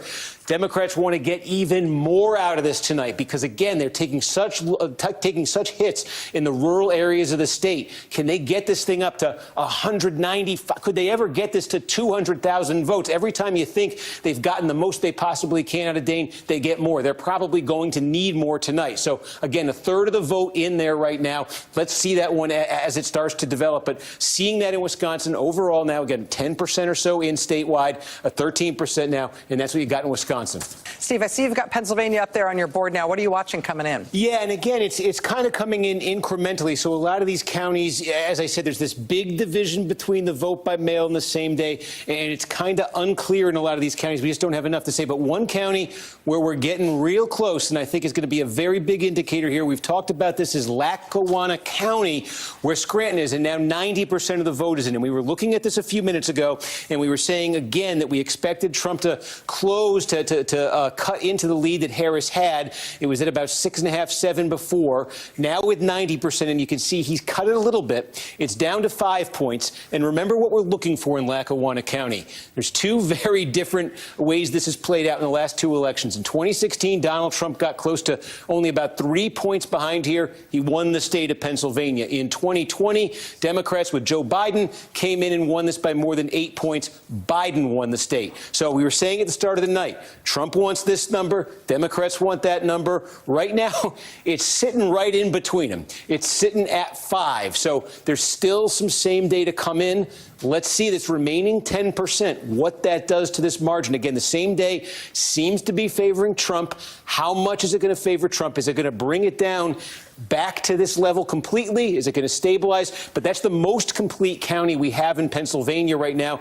And I think we said at the start of the night, it's a very key one because this region where Scranton is, where Lackawanna County is, this is very contested political terrain. I could just show you some of the other counties here. Luzerne County, this is where Wilkes-Barre is. This is also where the city of Hazleton is. Hazleton is a majority Hispanic city. Donald Trump actually won Hazleton in 2020. Again, Trump campaign thinks it can make more gains with Hispanic voters. If they do, you'll see it here. About half the vote is in Luzerne County. And again, the same day is what's still to come here. So Trump's leading by 8 points now. He won this county by more than 14 in 2020. Question for the Trump campaign wants to get over that number. They want to improve on that number here. If the Democrats can stop them from doing that, that's a big development for Democrats. We want to go back and look at Georgia because, again, and Joy was just talking about this, the suburban support for Democrats in this Atlanta metro area. Something interesting is happening. There are some suburban counties here. You call them kind of the emerging suburbs of the Atlanta metro area, where the growth is the fastest and the diversification is the most dramatic. And that is definitely where Harris is posting improvements tonight. I think we showed you Douglas County a few minutes ago. Again, rapid growth here. It's about half black. And you can see in 2020, 25 points. Tonight, Harris is winning this by 32 points. You see it in Rockdale County. Just about all of the vote is in here. Biden got 70%. Harris has pushed that up to 73. This is a majority black county. You can go to Newton County here. You know, this was the tightest margin of all these Atlanta metro counties. This was the tightest margin for a county that Democrats won almost all in 2020. Almost all the vote is in. Harris has improved on it. You see this. You could take a look at Henry County. Almost 80% of the vote is in. Again, Biden won it by 20. Look at that. That's up to 30 or so for Kamala Harris. So the thing is, though, the counties I just showed you within this Atlanta metro region, relatively speaking, these are the lesser populated counties. The ones with the huge, the huge populations, you start with Fulton County, and we've been monitoring this. This is the biggest. Atlanta's here, but there's also a lot of suburbs within Fulton County. This is key for Democrats because of the sheer size of Fulton County. A drop of a couple points here would more than offset the gains that I just showed you in those other counties. 80% counted in Fulton County, and now you see Biden 72.6 in 2020. Harris has fallen a tick below that. Meanwhile, Trump 26.2 here in 2020 is a tick above his 2020 number. The concerning thing for Democrats here in massive Fulton County is with only 80% counted, there is still a significant, obviously, amount of same-day vote to come in. And you just saw, if you were watching earlier, this has gotten a little bit tighter. The Democrats have dropped a little bit since the last time we looked at this. That's because more same-day came in, and Harris fell below that Biden number. There's room for her to drop further here. And again, you know, just 1-2 points in Fulton County offsets a lot of the good Democrats might have done themselves in those other counties I just showed you. So see what happens there. We also have, look at this, Douglas, Cobb County. We also have, look at this, getting close in Cobb County again. Take a look at 2020 here. Joe Biden won this by 14 points. Now, right now, it's basically a 15-point margin. This is another one where that margin for Democrats was bigger earlier. It's come down as more same day has come in. And you know, Cobb is a massive, massive county. Again, it's much bigger than any of those others that I just showed you. 82%, more same day to come. That's concerning for Democrats if it starts dropping below that. And then Gwinnett County, this is the one that's been the slow one here in the region tonight. We're still where we were. So there's sort of a division here we're seeing between these suburban and metro counties here. Again, there's some clear Democratic growth, but they don't want slippage in those big ones as the remaining vote comes in. And again, just checking in, we showed you Cherokee. These are the big Republican sort of fringe Atlanta metro counties. Here's one, Forsyth County, where Trump is clearly has improved, I should say, a bit from 2020, a point higher than 2020. You can go over to Paulding County, though. This is interesting. Again, core Republican area, fast-growing. Dallas, Georgia is here. 29 points for Trump last time around, down to 24. So, again, that's a feather in the Democrats' cap right there in Paulding County, bringing that Trump number down further. And finally, we close out on this. We're basically done in Fayette County. We ID'd this one at the start of the night as, look, if Democrats were actually flipping this, they are definitely having a good night in Georgia. Looks like they're going to come short. Harris has made progress here in this big suburban county here. Harris has made progress from 7 points, now sitting at 3 points. But is that progress enough for Democrats? I want to go over to Steve Kornacki because a rumor has floated its way to me, which is that a whole bunch of vote just came in from Arizona. Yes, absolutely. And this is how it goes in Arizona. They get to that 10 o'clock Eastern hour, and suddenly what you get out of Remember here, Maricopa County, that's what you're looking at right here where Phoenix is. More than 60% of the vote in the entire state is in here, and Maricopa County all at once releases this, more than half of its vote. Now, let me tell you what you're looking at here, because if you remember from 2020, the story in Maricopa and in Arizona is very distinct buckets of votes that come in at different times and that have very different looks in terms of which party they favor. What you get first and what you're looking at in Maricopa County, this is all of the in-person early vote, and this is all of the absentee, the mail-in vote that was received by last Friday. So that is what you get first here. That's what you're looking at. What will then happen in Maricopa County over the next few hours is they will count up the same day vote, the folks who went and voted today. That's typically a Republican-friendly batch of voters. So you'll see in the next few hours these numbers change, and then you will have the majority of the vote in Maricopa County will be in. And then we will wait, because every night now, going through the week, they're going to work through the rest of that vote by mail, the stuff that came in on Saturday, on Sunday, stuff that was dropped off today. There's still a lot of that to come, but as a starting point, if you compare this to 2020, when this number came out in 2020, Joe Biden had a high single-digit advantage over Harris in that initial batch in Maricopa County. If you remember, the story in 2020 all week was Trump trying to play comeback in Arizona. This is his starting point now in Maricopa. Also, the other big population center in Arizona, this is Pima County, where Tucson is. This is the more Democratic of the two big counties here. Again, basically the same deal. You've got this initial batch here that's half the vote. Again, Biden, you can see where he ran here in 2020. You can see what Harris is getting right now. But what will still be coming out later tonight in Pima will be that same day vote. So we'll see how that affects the count. And again, in Arizona, if we get through tonight and this thing is still very, very close, you're kind of locked in probably for a few days of results just because of that pace, where once a night you'll kind of get updates from these counties. So the question here, obviously, is if somebody gets a clear advantage, this is the statewide number right now. Half the vote has been counted out. We'll see in the coming hours if there's clear separation between these candidates at all. Otherwise, it could take some time there in Arizona. I want to return to Pennsylvania because I think we've got a pretty big development here in part of the story we've been following all night. We have been flagging Lackawanna County, big one, where Scranton is, heart of Northeast Pennsylvania, a very contested region here politically. And the question has been, what would this land at? And you're now basically looking at it. This is probably it in Lackawanna County. And Kamala Harris is going to, this is where Scranton is. Kamala Harris, you see, winning this by 3 points over Donald Trump. But remember, we were using this as a gauge because in 2020, Joe Biden won this by 8.5 points, won the state. In 2016, Donald Trump lost this only by about 3.5 points, 3.4 points. This was a winning combination for Donald Trump. He won the state. This was a losing combination for Donald Trump. Tonight, at 3.1 points, his loss here in Lackawanna County is actually a little bit less than the 2016 margin. This was one of our key questions in Pennsylvania tonight.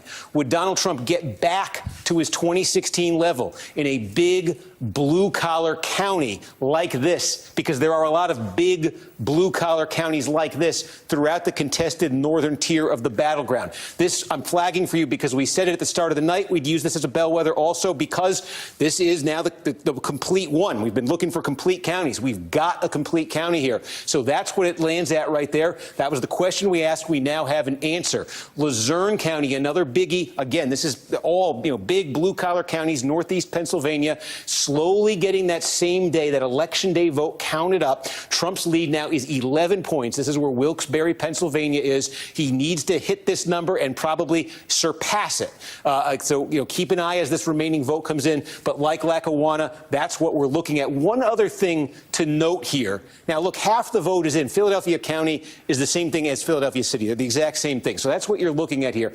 We got half the vote in. And you see, Harris is going to win this thing in an absolute landslide. The question in Philadelphia has been the margin, because what we saw in 2020 was ever so slightly, even as Democrats won the state and improved on 2016, Joe Biden actually lost a little bit of ground in Philadelphia. And the reason he lost a little bit of ground in Philadelphia was Donald Trump performed a little bit better in some heavily Hispanic parts of the city. So the question, another key question tonight has been, do Democrats win that back? Do they win back the ground they lost? Do they lose further ground? Now, you can see Biden won Philadelphia 81-18, essentially, in 2020. And right now, it's 79-20.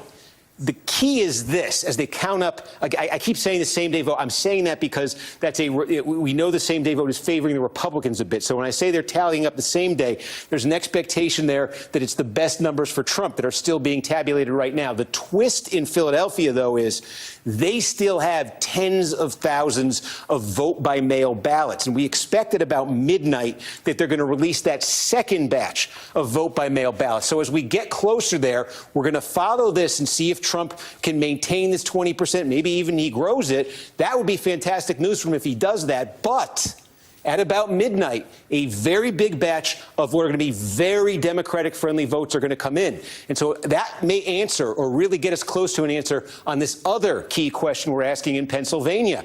Are the Democrats able to hold what they have in Philadelphia and maybe even win back the lost ground from 2020, or does Trump make further inroads? Because, again, this is a county where a city, that Democrats won by about 470,000 votes in 2020.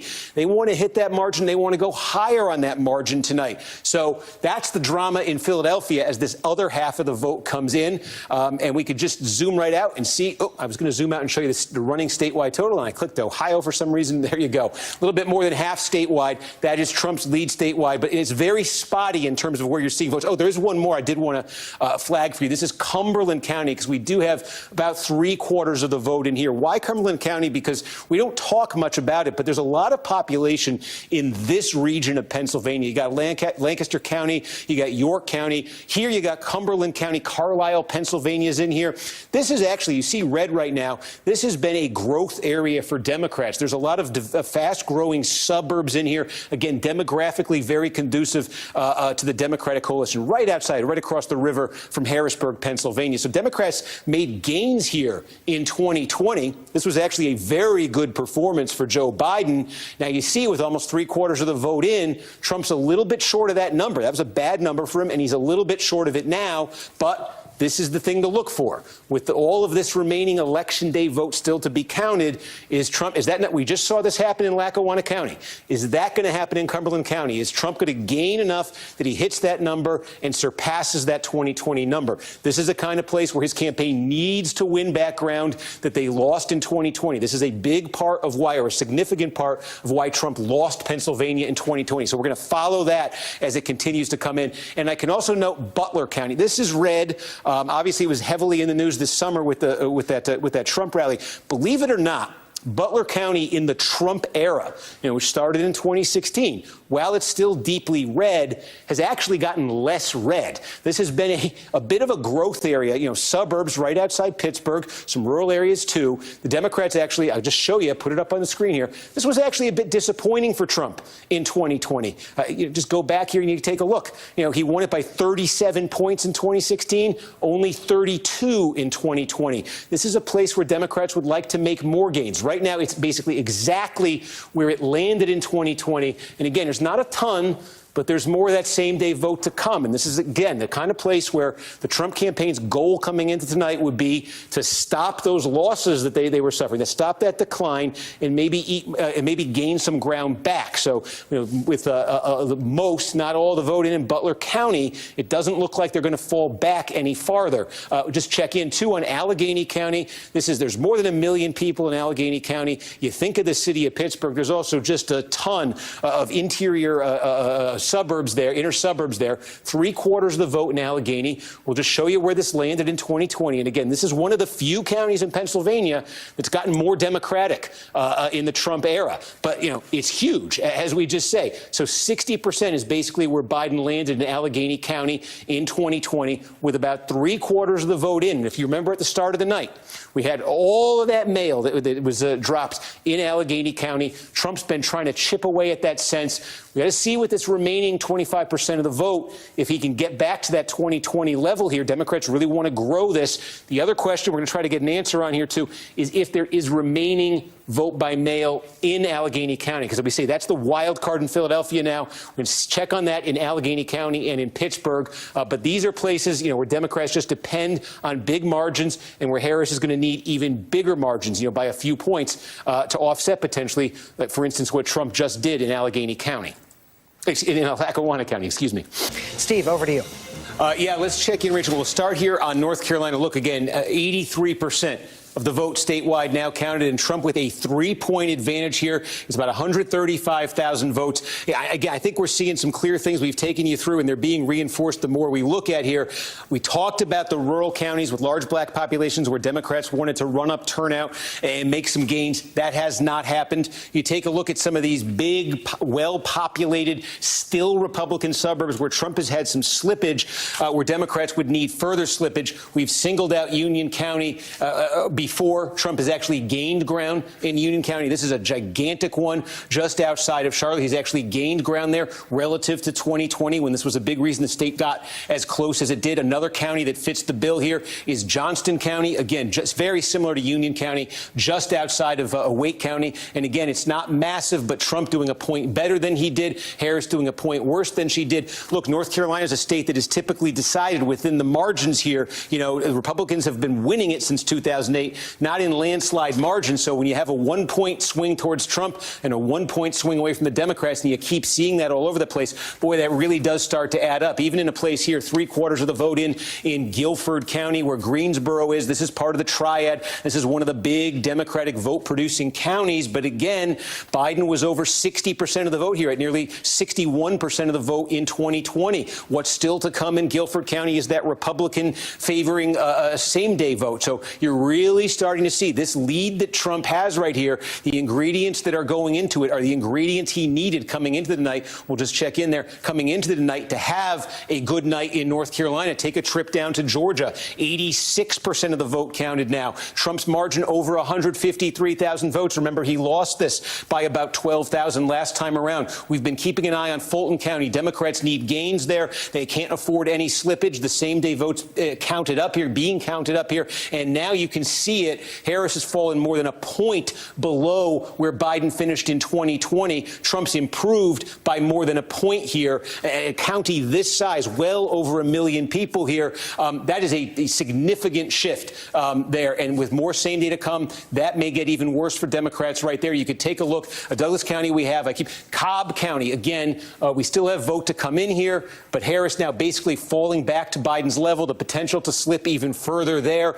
Up here, again, I won't take you through the individual counties, but in North Georgia, this is just the overwhelming Republican part of the state. And this story is being repeated in county after county. Trump is performing better. He won these things by 75 points or so in 2020. He's performing even better in these counties. So look, just zoom out here and look at the implications of this potentially. If this continues with the votes that are still to come in Georgia, North Carolina, I say this as a very, very big if here, but if you just play this out to let you know about the implications here. If Trump gets Georgia and if Trump gets North Carolina, okay, and there's no other surprises outside of the battlegrounds, and we already saw Iowa called. That was one of the potential surprises people were thinking about. With those two states, Trump would move probably to 251 expected electoral votes. And how many electoral votes are in Pennsylvania? The answer is 19.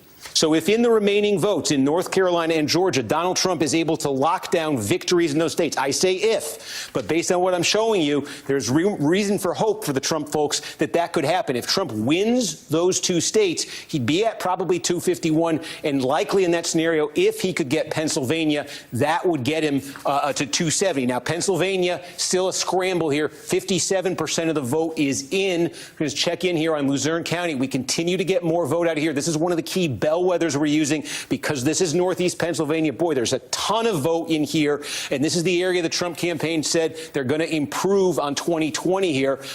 Again, 2/3 of the vote in now. Trump is ticking up closer to that 2020 level here. So keep an eye on that and the rest of the state. But Pennsylvania, just given what we're seeing in Georgia and North Carolina, increasingly taking center stage right here as one that the Harris campaign has always wanted, felt they needed. If Trump gets Georgia and Trump gets North Carolina, then Pennsylvania becomes an absolute must for Democrats. Steve, looks like you're looking at Michigan right now. Yeah, in Michigan, and again, it's very scattered here, but there are a couple of big places I want to look at because they might be offering us some clues. Again, we say with some of these bigger counties, we have questions going into the night, specific questions about counties that, could be extrapolated potentially more broadly. Meaning, let's take a look here at one of the biggest. We flagged this one at the start of the night. This is Oakland County. This is a big, giant suburban county just outside Detroit, and this is of the two big suburban counties just north of Detroit. This is the Democratic one. This is the one, with a lot of college-educated, higher-income types, a lot of bedroom communities here. So look at this. 2/3 of the vote is now counted in Oakland County, and Harris is winning. The Democrats are supposed to win here. Her margin's inside 10 points. It's less than a 50,000 vote, raw vote margin here. I want to show you what this does in the context of other recent races. In 2020, this was a 14-point win for Joe Biden. And in 2016, this was an 8-point win for Hillary Clinton. And I don't think I need to tell you, this wasn't enough to win Michigan for Hillary Clinton. This was more than enough for Joe Biden to win Michigan.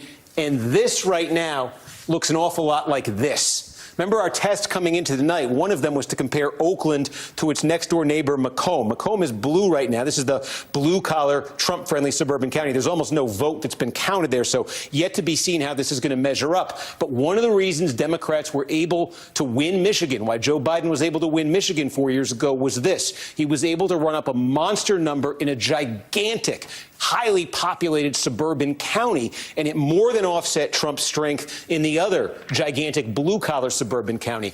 This is a number, if this holds, that the Trump people would be very happy with. The Democrats want that back where it was in 2020. One other county that I think we can look at here and get a bit of a clue from, this is just outside of Lansing, and this is one at the start of the night that the Democrats looked at. They would have said, we want to flip this county tonight. Let me just show you. It got super close in 2020. Joe Biden came less than a point away from winning it here. It had been a 5-point Trump county in 2016. Again, this is one of those places, the reason why Joe Biden was able to make the gains in Michigan, a big sort of suburban county, outside Lansing here. Biden nearly won it. And again, this 95% basically means all the vote is now in Eaton County. It's gone back to that 2016 level, 51-46, 49-44. That's what the Trump campaign wants to see in counties like this, where they had slippage in counties they won in 2020. They want to get that slippage back. We saw that earlier. We showed you Lackawanna County in Pennsylvania. They did that. They did this just outside Lansing. Here's another place where they really want to do that. You could see right here next to Oakland, it's Livingston County. Okay, this is a mix of sort of suburbia, some rural areas here too. It's gigantic, kind of between Lansing and Detroit. More than half the vote now counted in Livingston County. And again, just want to show you, this was a bad number for Donald Trump 4 years ago. He won this by a little bit less than 23 points. This was a good number for Donald Trump. He won the state of Michigan in 2016, winning here by about just under 30 points. And his margin tonight is looking more so far like 2016 than it is 2020. This is a pattern that's being repeated. We're showing you, not a lot of counties in Michigan have this much vote in, but in those that are, we're starting to see this. And again, we're seeing this in other areas of the battleground, the northern tier of the battleground. Pennsylvania, we had some more that just came in, almost completely here. It can take you through them.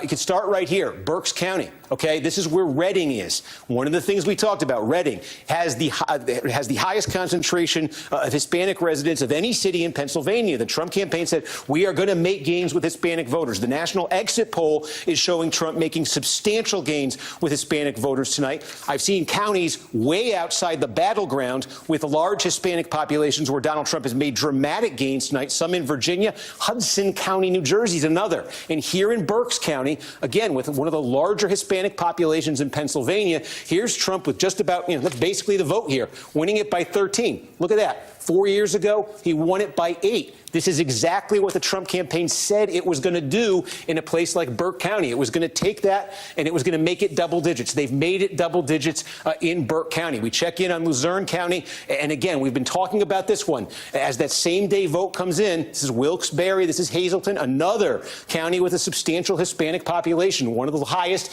in Pennsylvania. Now Trump has hit his 2020 number there, and he's got a long way to go here. All that vote that's still to come in, we expect to be Election Day vote. The pattern, the trend is pretty clear here. So again, you're seeing Trump in good position in one of those big counties, densely populated counties in northeast Pennsylvania. Take a look down here at Cumberland County. We talked about this one a little while ago. This was a big hope for Democrats in Pennsylvania coming into tonight. Again, 95% means basically it's all in Cumberland County. Again, 2020 looked like this. It's basically the same. It's a fraction of a point different. But that's a win for the Trump campaign because in the context, look at this. It was an 18-point race. Trump won here by 18 points in 2016. Democrats made a huge jump. This was one of their biggest in the state in 2020, bringing it down to 10. They wanted to keep this going tonight. They didn't. Trump was able to stop the losses in Cumberland County. So again, that's something that encourages that his campaign exactly wanted to see right there. We're starting to get Erie County. Again, this would be the vote by mail in Erie County. The story we've been talking about elsewhere now is going to play out in Erie. This is the bellwether. It's one of the two that switched sides to Biden in 2020. The name of the game in the final two-thirds of the vote is, can Trump catch Harris with the Election Day vote? Just checking in on Philadelphia, we're up to two-thirds of the vote now in Philadelphia. And again, this is just Philadelphia, the city. And again, I think this is becoming a bit of a theme we're seeing in multiple states now, the Hispanic vote.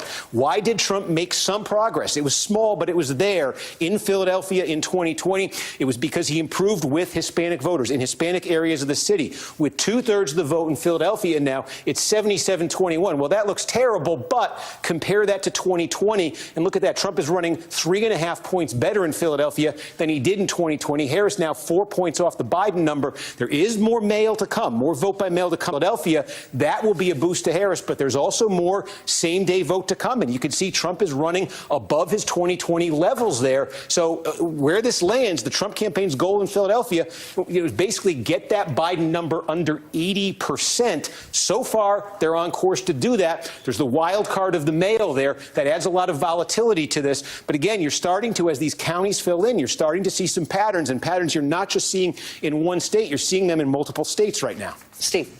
Yeah, two big things just happened we can tell you about. One, we've been following North Carolina, where statewide you can see 85% of the vote now in, Donald Trump maintaining that lead in the neighborhood of 150,000 votes. The big thing that just happened is we have been talking about the giant, core city counties where Democrats need the big margins. We've been waiting all night on Mecklenburg County. This is where the city of Charlotte is. Now we've got almost all of Mecklenburg County has now been reported out. Harris, no surprise, landslide margin here, but this is short of where Joe Biden was here 4 years ago. Joe Biden won Mecklenburg by 35. Right now it's 32.5. And again, this number, Biden lost North Carolina narrowly, but he lost it 4 years ago.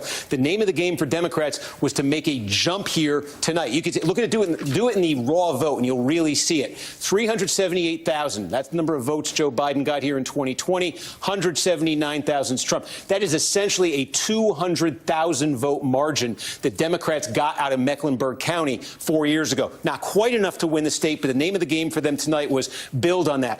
Drive that over 200,000 with 90% in. There is still some votes to come in, so this is going to change, but you can see clearly the difference here is sitting at less than 175,000. So instead of going north of 200,000, it is on pace to finish south of where they were 4 years ago. So that's a significant development. Democrats looking at North Carolina all night have wanted something giant to come out of Mecklenburg. We just basically got Mecklenburg. That's what it is. The other one that I think is notable, we don't quite have all of it, but in Wisconsin, again, nearing 60% of the vote in statewide, razor thin.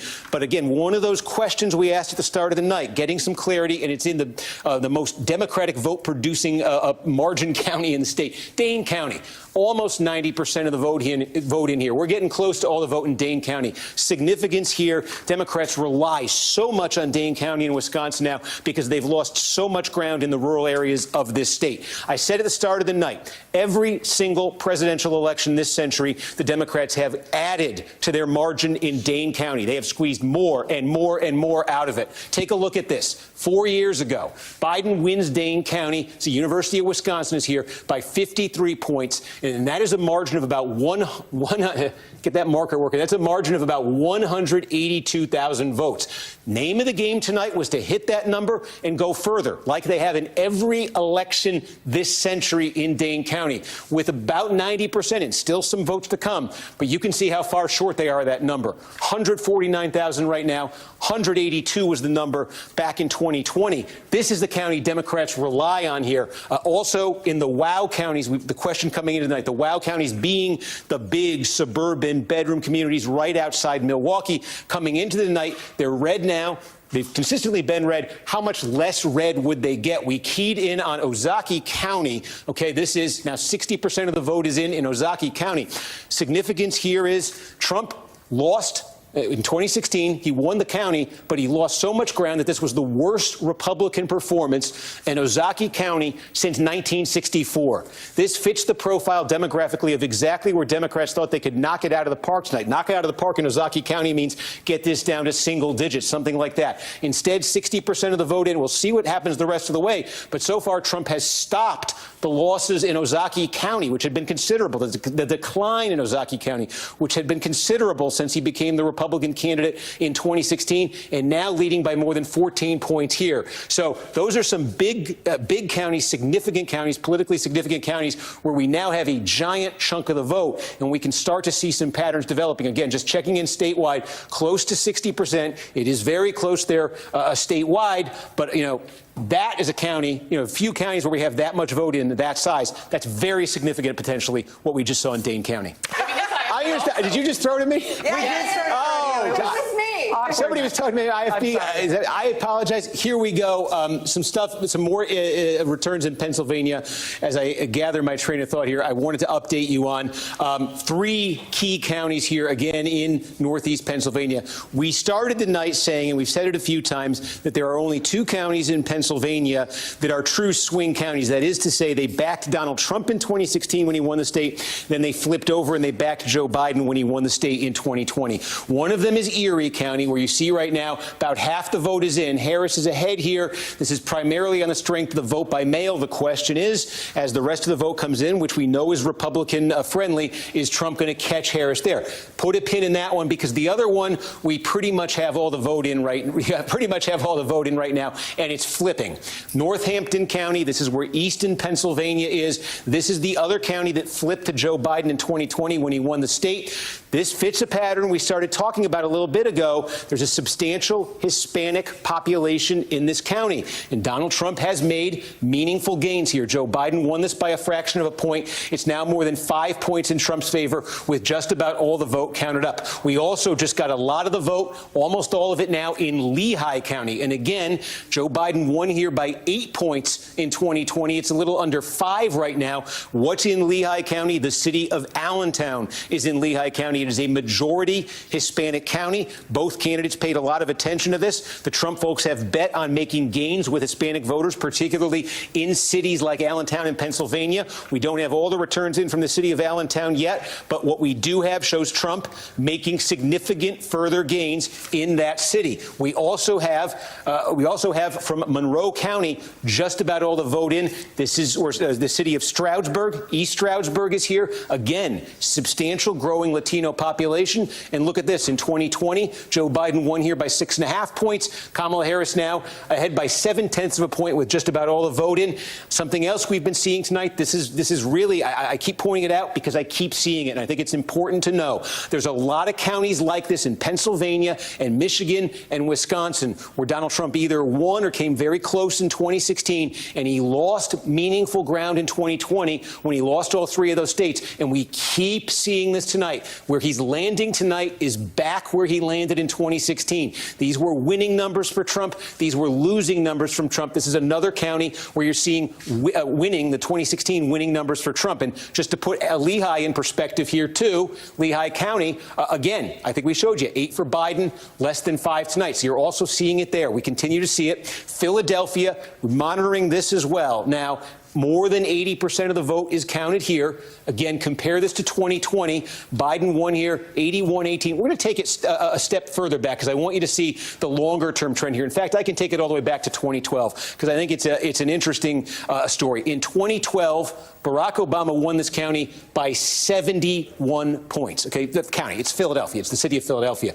Donald Trump in 2016, he brought it down to 67 points. In 2020, Trump lost ground in the state. Trump lost the entire state of Pennsylvania. But look at this. He basically brought it down to 63 points, from 71, 67, 63. And tonight, right now, this is down to 56 points. From 71 in 2012 down to 56. Again, what are we seeing here? What we saw in 2020, the Hispanic precincts of Philadelphia, we saw meaningful improvement for Donald Trump. We're not talking about 10, 20, 30 points here. We're talking about enough, though, to bring 67-point gap down to 63, and tonight, currently 56. The margin for Kamala Harris in Philadelphia right now is just about 300,000 votes. Democrats would love to see that land tonight at 500,000. Boy, they got a long way to go to get there. The one thing Democrats have to hope for in Philadelphia right now is there is a large number of vote-by-mail ballots that are going to be released. Looking at my clock here,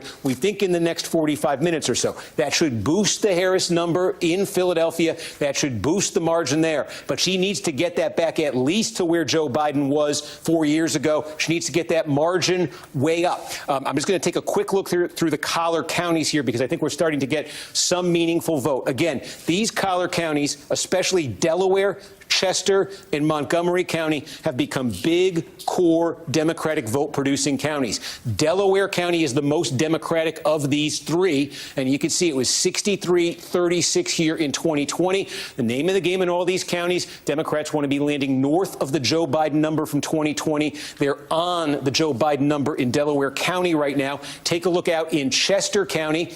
Again, this is where Democrats, I said at the start of the night, they want to land over 60% in Chester County. 59-8 for Harris right now, but the wild card is waiting on a lot of same-day vote. Is that going to affect? That number for Harris right now? And move up to Montgomery County. You know, you got cities here on the towns on the main line here, old school. 26 points for Joe Biden. It's 30 right now. Again, 30 would be where Democrats want this to land. The danger for them, though, is there's still a significant amount of same-day vote there. But Democrats need Philadelphia to come through on the mail. They need massive margins to hold in these counties, and they're also going to need that. We'll just check quickly in Allegheny County. We're getting close, by the way. Pittsburgh suburbs, we're getting close to 90% of the vote here. And again, that Harris number here right now is under, small, but it is slightly under the Biden number. The Trump number, 0.4 of a point better than 4 years ago. If this is basically a push with 2020, the Trump folks, if you offered them that at the start of the night, I think they would have taken it. We'll see what that remaining vote does. Steve, over to you. Look at a few more things we're getting in. First of all, I want to point this out. This is what the national popular vote is right now. Now, customarily, we've seen this the last two elections, 20 and 16, that Trump has led in the tally of the national popular vote, well into the night. And typically what you see certainly is California comes in late, and it takes a while to get all the vote counted there. And that's just a millions of vote margin for Democrats. So certainly this is going to change, and we're just starting to get California in. But outside of the core battleground, there are a couple things that I want to flag. A couple states that it's awfully late in the night and we don't have calls on yet that I think a lot of folks might have expected we would. Let me start in Virginia, where 80% of the vote is now in. And Kamala Harris, you see, is ahead here by about 2.5 points in the count. But again, in 2020, this was a 10-point state for Joe Biden over Donald Trump. What's changed tonight? Where has Trump made progress in Virginia? Take a look here. Loudoun County. This is one, if you remember that governor's race in Virginia in 2021 when Glenn Youngkin won, we talked an awful lot about Loudoun County, suburbs, exurbs of Washington, D.C., just lightning fast growth here. Biden won this thing by 25 points. It's been getting leaps and bounds more Democratic. Look what happened in Loudoun County tonight. What had been a 25-point win for Joe Biden comes down to a 16-point win. And again, Trump needs to be improving to win Virginia, on average by about 10 points in these counties. He comes very close to it there in Loudoun County. Take a look, Prince William County. This is a very densely populated and a very diverse county. Again, significant Hispanic population. Biden won this by 27, down to 18 points tonight. Just about all in there in Prince William County. Virginia Beach, we still have a lot of vote to come in Virginia Beach. And this is one, this is where Joe Biden won by 5. This is one when Glenn Youngkin became governor. He flipped and won. And Trump right now leading this by 6 points. Again, that would be an 11-point shift here. There's a lot of areas here, that Trump would still need to do even better in if he were actually going to overtake Harris here. But the fact that it's this late at night and Trump has made gains that have held this so much so far, it's significant. It's part of why that popular vote is maybe a bigger lead this hour than you thought Trump would have. Bigger reason, though, is this. This is why I raised it. New York, look, it's been called. Harris is going to win New York. Her margin is 12 points. Check this out. In 2020, it was 23 points for Joe Biden. With nearly 90% of the vote in, Harris is only winning this by 12 points. Now, first of all, from a national popular vote perspective, Biden won this state by 2 million votes in 2020. The margin isn't yet 1 million, and we're getting close to all the vote in New York. And I want to zoom in a little bit closer here because I think this is significant. Let's look at New York City itself. The 5 boroughs of New York City, they're each their own individual county. And let me just show you what's happened here. Overwhelming Democratic city. Manhattan, the most liberal county in New York, a portion of New York, 86-12, a 74-point Biden win, down to 63. Trump's made double-digit gains in Manhattan. Take a look at Queens, 45-point Joe Biden win in 2020. Down to 24, a 20-point net gain so far for Donald Trump in Queens, New York. Take a look over at Brooklyn. 55 has come down to 43. Staten Island's very small population-wise. It is the Republican borough of New York City. And you can see even there, though, Trump has gained a net of about 20 points with just about all the vote in there. And again, I flag that because we are seeing it in New York. Trump's gains with Hispanic voters, working-class Hispanic voters. You're seeing it in New York City. It's being reflected in that statewide vote here, which has come down significantly. And even if you go across the Hudson River into New Jersey has 85% of the vote tallied. We have not yet called it. Now, Kamala Harris is ahead here by nearly 200,000 votes. But again, contrast this to New Jersey in 2020. This was a 16-point state. Tonight, it is a 5-point race with 85% of the vote tallied. The margin here in 2020 was about 800,000 votes for Joe Biden. Tonight, it hasn't yet cracked 200,000. Again, that has potential national popular vote implications for those who are tracking that. But I wanted to point out New Jersey. Again, we see Harris is in pretty good shape to win the state. But take a look at Hudson County. Hudson County, just across there, this is where Union City, New Jersey is, for instance. It's 80% Hispanic. A lot of small, densely populated cities in Hudson County with large Hispanic populations. Joe Biden won here by 46 points. Tonight, it's 28 points. This is basically it in Hudson County, from 46 to 28. This is one of those giant core Democratic counties in New Jersey the Democratic Party relies on. That's a massive, massive shift. And again, that speaks to Trump's gains, it really would seem, with Hispanic voters. So again, those are some of the states here that have bearing on the national popular vote. We saw the polls nationally much tighter than before. We wondered if Trump was going to narrow the margin in some of those big states. That is what we're seeing. I did want to follow up on Wisconsin, too, now getting close to 70% of the vote in. And yes, we were just talking about Dane and the question of what was left and could the Democrats here hit that margin that they got out of 2020. And it's true. OK, well, here we go.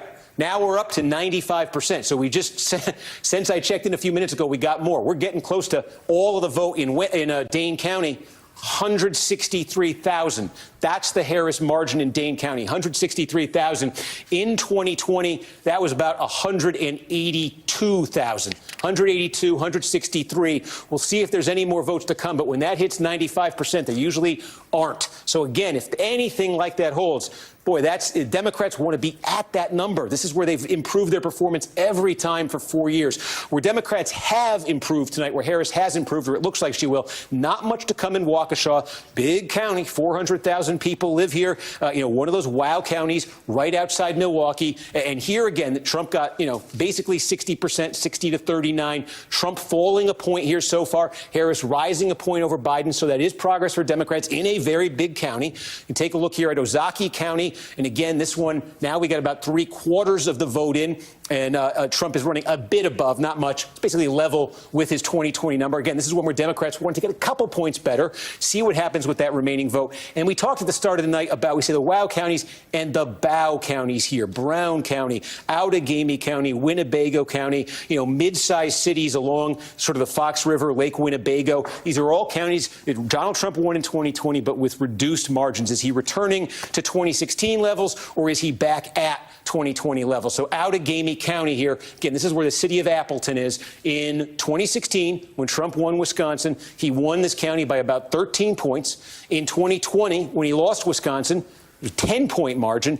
And tonight, as you can see, 67%. It's back at that 13-point spread right now. Now, again, votes still to come in Outagamie County. But I only flag this because we are seeing it in an awful lot of places tonight where Trump is returning to 2016 levels. These aren't always dramatic shifts, but Wisconsin's a state. When Trump won it, it was by 20,000 votes. When Biden won it, it was by 20,000 votes. So these kinds of differences can make all the difference. See what happens with the remaining vote there. But that's something we've been seeing in other places in this northern tier of the battleground all through the night. Again, now up near 70%. It's very close here, about 67,000 votes.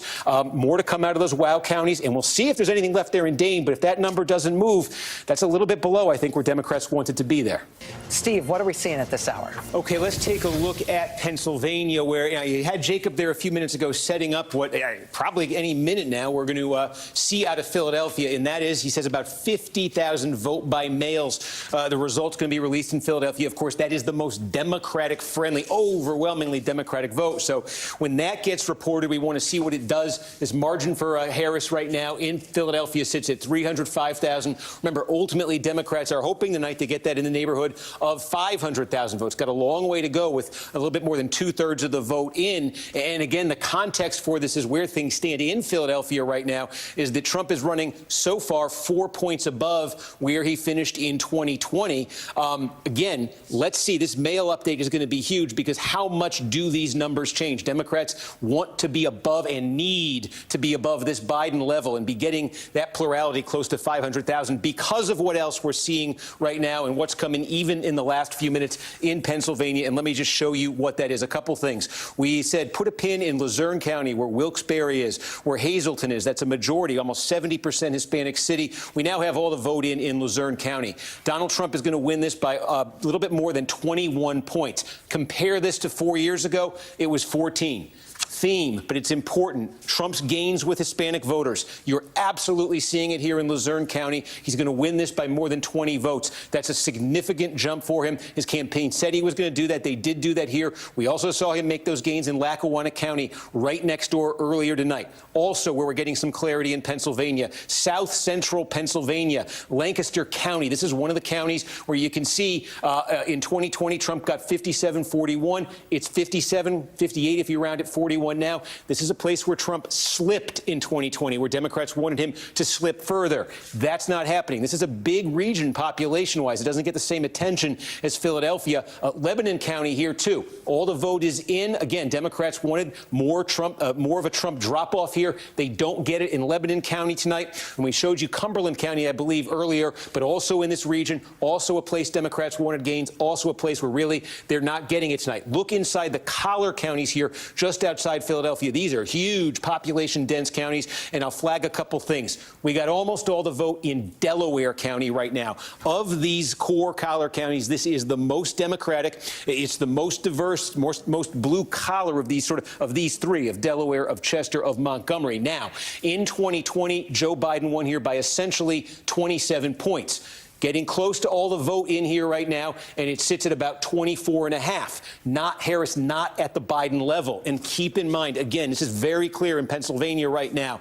Generally in these counties, the vote by mail is all reported out early, and what remains is this same-day vote that's Republican leaning. So in all these counties, you just see Trump incrementally improving with each update, and Harris is now almost 2 points under where Joe Biden got in this core Democratic county 4 years ago. Next door in Chester County. Now, this is more significant drop-off for Harris from Biden, but Chester County, unlike just about every other county in Pennsylvania, they are waiting until the end of the night, they say, to release their vote by mail. So let's see when the vote by mail comes in in Chester County, if Harris can get back and surpass that 58, but there is also same-day vote coming in that is helping Trump here. Next door in Montgomery County, this is just an enormous suburban county, and again, we've got the vote by mail. We're waiting on the same day, and already Harris is now running a point behind where Joe Biden finished in this county in 2020. Go up to Bucks. Bucks here, it's a little bit different. It's more blue-collar, certainly, than Chester and Montgomery. It's more of a swing county, and again now, about half the vote is in here. Biden won this by 4.5 points in 2020. Trump has now taken the lead in Bucks County. It's tiny, but he's taken the lead. And again, this theme in counties like Bucks County and these more blue-collar counties throughout the northern tier of the battleground, you're seeing it. This was such a close race in 2016. Democrats made a significant jump here in 2020, and Trump is sort of rolling back the clock to 2016. So far, you're seeing that in Bucks County as well. We also said in Allegheny County, Pittsburgh, and those inner suburbs, huge Democratic area.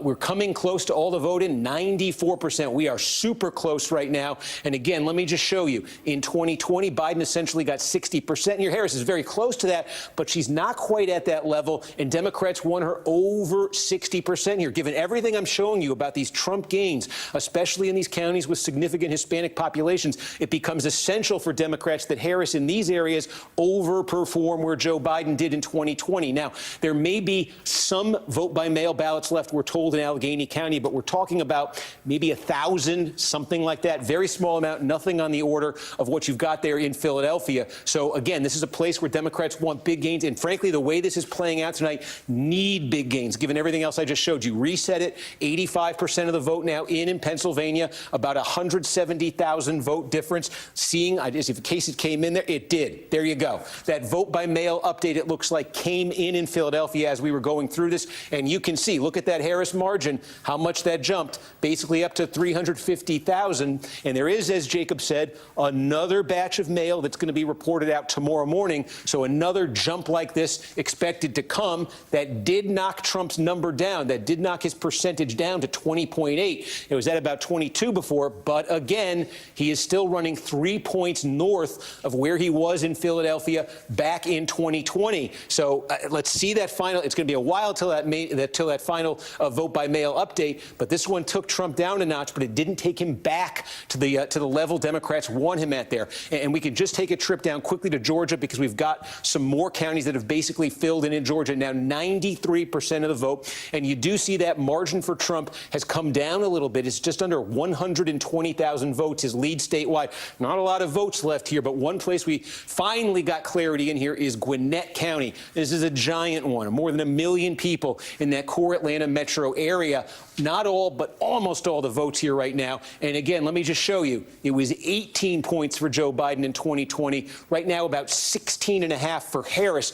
This has been the trajectory. Clinton won this thing by only about 6. Margin exploded for Democrats in 20, and they wanted it to take that next step forward in 2024, again, to offset what has been one of the stories tonight. We don't really show it because these counties are all so individually small, but I could just take you through dozens of counties that you see in red here where it's a Trump gain of 2 points, of 3 points, of 2 points, of 3 points, and you add those all together and put them together. That's a big reason why Trump has amassed this lead statewide.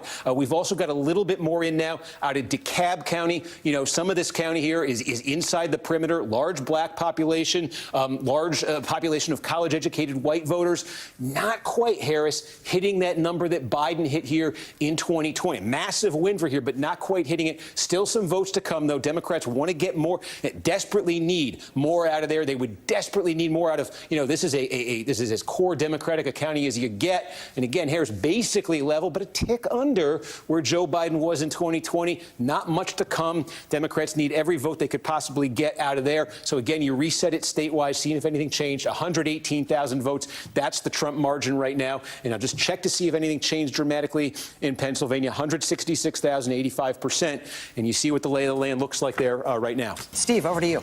Yeah, and Rachel, what we can say now with that Georgia call is if Kamala Harris doesn't win a state that's not been treated as a battleground state, if she doesn't do that, then she now absolutely must pull out a win in Pennsylvania, because if there's no surprises outside the battleground, then Georgia plus North Carolina plus Pennsylvania would get Donald Trump to 270 electoral votes and the presidency. And look at Pennsylvania. We are closing in on 90% of the vote here. Donald Trump is leading by 168,000 votes right now.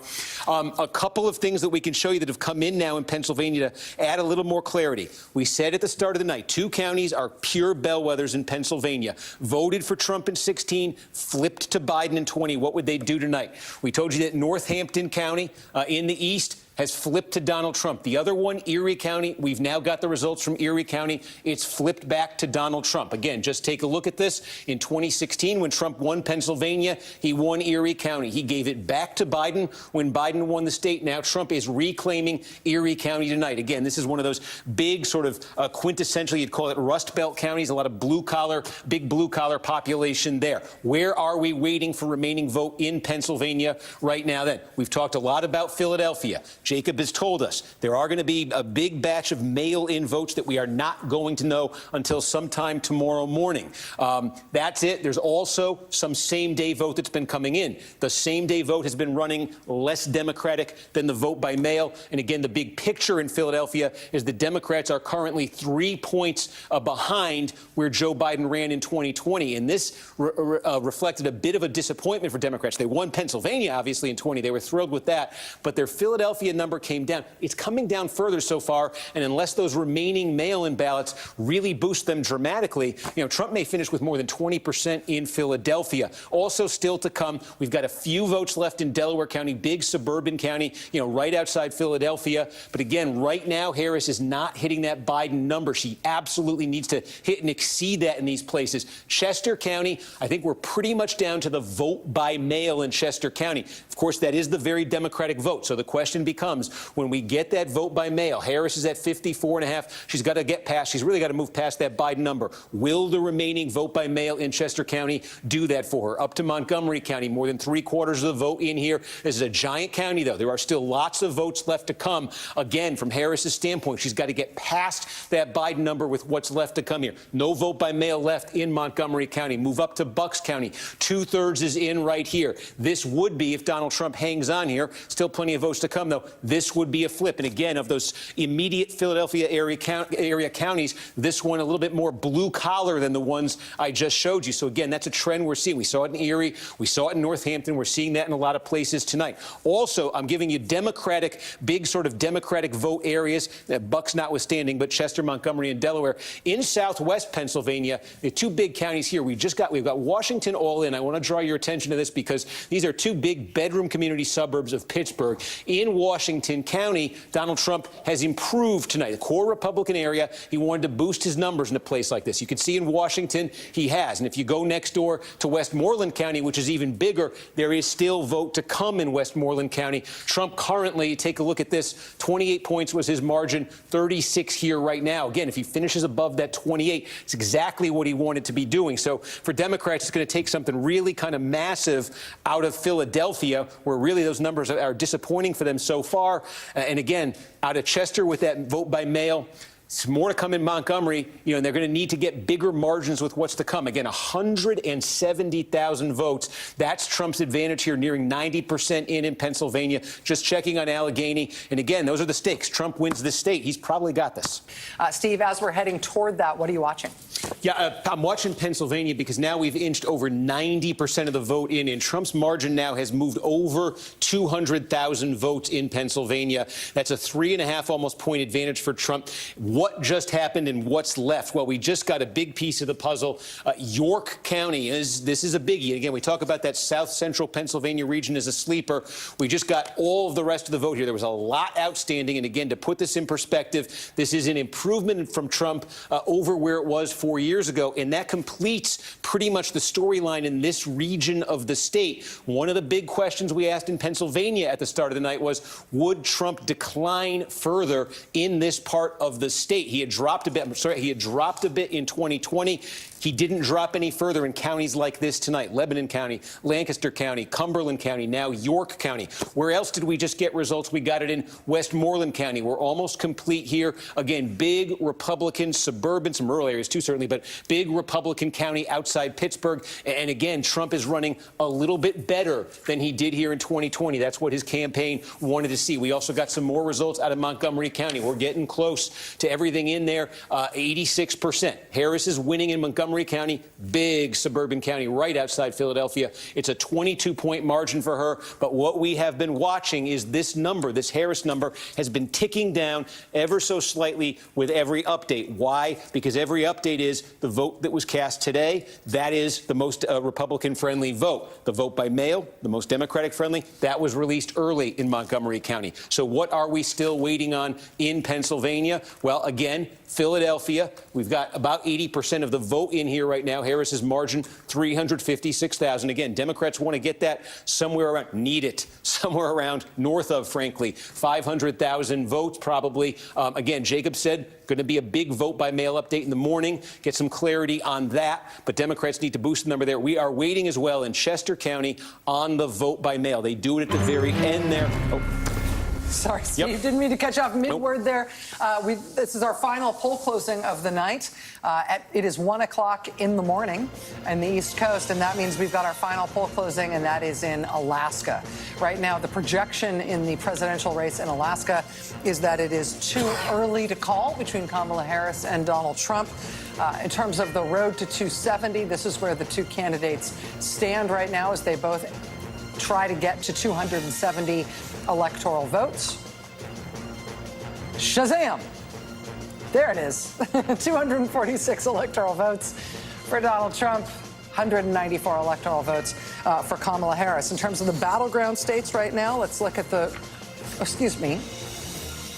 battleground states right now. Pennsylvania, too close to call, 92% of the vote in.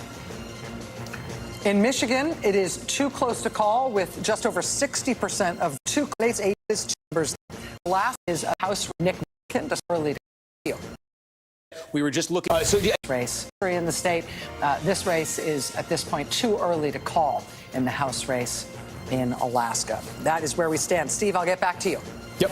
So again, in Pennsylvania here, it's about 220,000 just to reset. We were just looking at where else could votes be coming in significant numbers. Center County here, we still have some to come. This is where State College is. Now, Trump leading here right now. I believe vote by mail still to come here. This was a Democratic county for Joe Biden in 2020, so an opportunity for Democrats to add a little bit. Penn State University right there.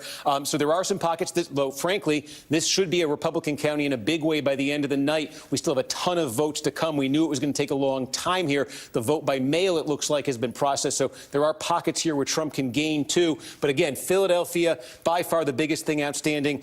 Democrats just trying to squeeze everything they can out of those collar counties, but with 93% in, making up a deficit of 220,000, getting to be a very tall order for Democrats. I wanted to update Wisconsin as well as we approach 90% in. The Trump margin there, about 4 points, as you can see right now, 116,000 votes. We have been following this story of Dane County, and it's been a bit of a mystery for some of the night exactly how much vote was left. We actually believe, now take a look at this, we said at the start of the night, the margin for Democrats in 2020 for Joe Biden was about 182 2,000 votes. So Harris has now actually gotten basically to the Biden level in 2020. And we believe there is a little bit more to come still in Dane County. So it appears actually that question we posed at the beginning of the night here, could Democrats squeeze more out of Dane County than they've been getting every election this century they have? It looks like they may be able to do that. We'll see. Make sure there are a few left there. Obviously, if they do, we expect them to break decisively for Kamala Harris. And one other thing I did want to point out and just make sure we kind of get on the record as we look at the map of the country here, and you see in gray the states that aren't called. You take a look on the East Coast here, and this one stands out. New Jersey, which in 2020 was a state that Joe Biden won by 16 points. Now, nearly 90% of the vote is in here, and Harris does have a pretty healthy lead over Donald Trump. But a couple things we can note here. I wanted to call your attention to this. This is Passaic County. The city of Paterson, New Jersey is here. Passaic is here. This is a plurality Hispanic county, working class Hispanic county, 42% Hispanic. Look at this. With just about all the vote in, Trump is leading in Passaic County. This was a 17-point Joe Biden victory in 2020. Trump has turned that around in leads here. And again, this is just, as I look at this map, county by county across the country tonight, even outside of the swing states that we're concentrating on, I am seeing this over and over again. Counties with substantial Hispanic populations, that's where Trump is making his most dramatic gains. I think we had just mentioned New Mexico a minute ago. The Trump campaign said they were targeting this. It's a 5-point win for Kamala Harris. But just take a look at the story of this. This is down from about 10 points for Joe Biden in 2020. I want to show you just 2 counties here to give you an idea, because this is a microcosm of what I've been seeing around the country tonight. Bernalillo County, this is where Albuquerque is. This is the big sort of metro, suburban, high concentration of college degrees county we've been talking about. And Harris almost gets to the Biden level here. There isn't much of a drop-off for Harris here. And this is where Albuquerque is, just giant vote-producing county. Now let's get to a county that's almost 70% Hispanic. Down where Las Cruces is. And you see, again, this is going to be a Harris County tonight. But look at the change. This was almost a 19-point victory for Joe Biden, cut down by 10 points here. Core Democratic county in New Mexico. The counties in New Mexico with the highest Hispanic populations are where Donald Trump has made his gains. The reason he got this down to 5 points are the counties with Hispanic population there. So you're seeing that, outside of the core battleground. And as I said, I've been showing you in Pennsylvania all night. One of the stories of how Donald Trump has gotten this lead tonight has been all of these small and mid-sized cities, counties that have these small and mid-sized cities in them with significant Hispanic populations. That's where Trump's made gains. Steve, are we at 94% in Pennsylvania? Is that what I'm seeing? Yes, we are. He's 94%. Trump's lead here at 190,000 votes. That works out to about a 3 percentage point lead. It is a very significant hill for Kamala Harris to climb here. Just in terms of what's left, the picture is really kind of condensing and clarifying. Obviously, the biggest outstanding source of votes is right here in Philadelphia, the city of Philadelphia. You see with 83% there, it's a lead there of about 58 points for Harris. I'm just glancing over to get the number. We expect there are still 137,000 or so votes to come out of Philadelphia. Remember, a chunk of them are going to be that vote by mail that's going to come out sometime tomorrow morning. The wild card in Philadelphia, and what's I think has kept folks at bay a little bit here, is provisional ballots. There's a big number of provisional ballots, and these are expected to break decisively to the Democrats. How many? Well, in 2020, the COVID year, things were all, it had been a one-off, but there were about 100,000 provisional ballots. In the 2022 midterm, this is in Philadelphia, in the 2022 midterm, about 45,000. And so the question is, how many of them are there?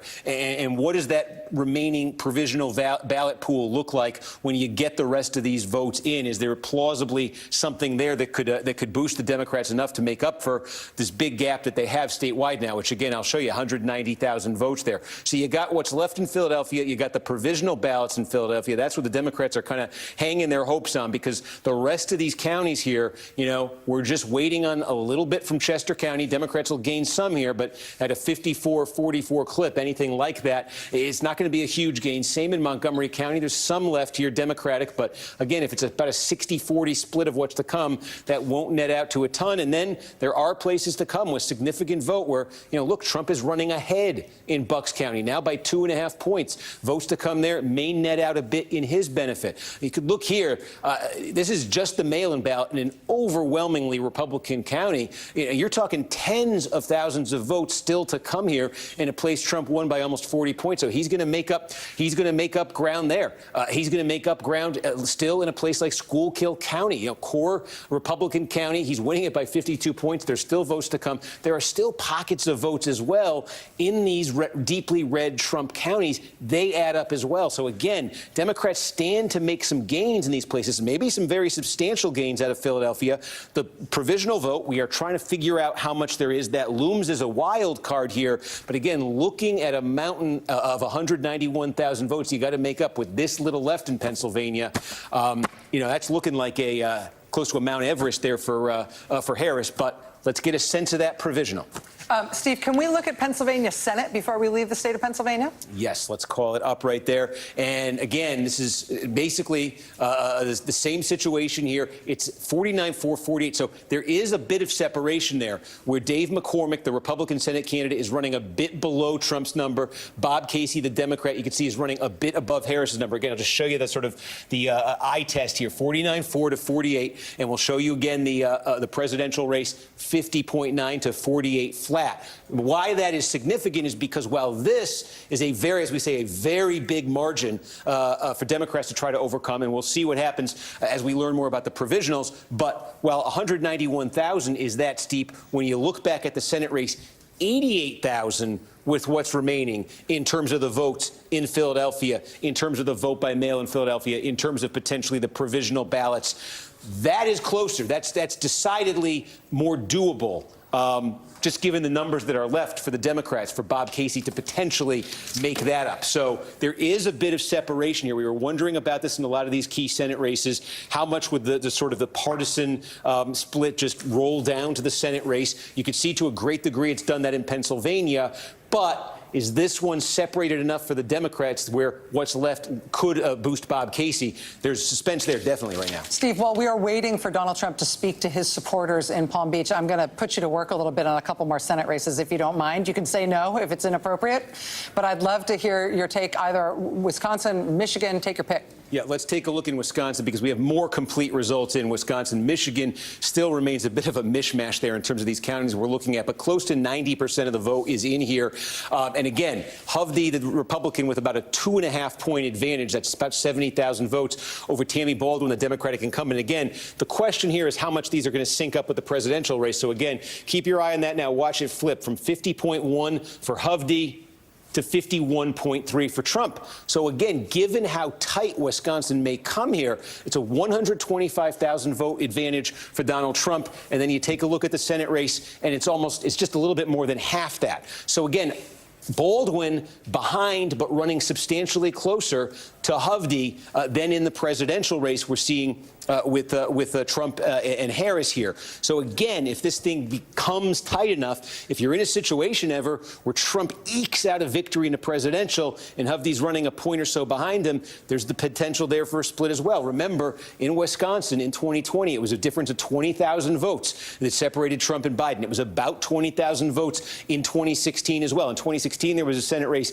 The outcomes did sync up that time with Trump and Ron Johnson both winning. But there is separation there. And again, these basic dynamics, I wanted to take a look here. I did want to see Baldwin has gone to 183,000, and I wanted to measure this against.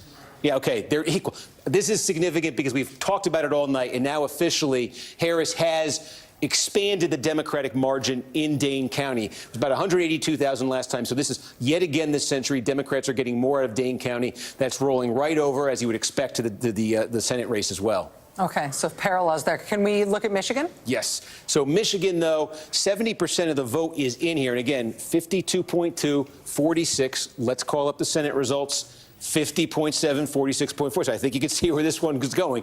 It's a similar story here. It's close to being synced up, but Mike Rogers, the Republican Senate candidate, running a bit behind Trump. What's confusing about Michigan right now is there's still a lot of counties here, big important counties, where we just do not have clarity. A lot of this is done in Michigan. It's a very decentralized process. It's done at the municipal level. So it's just, we get very, I'll give you an example here. Macomb County, we've got half the vote right now. You go next door to Oakland County. We've got almost all the vote. Democrats are getting about what they want. They probably want a little bit more out of Oakland County than Slotkin is getting right there. But the big wild card here, we talked about it all night. What's Macomb going to do compared to Oakland? Is it going to get close to canceling it out?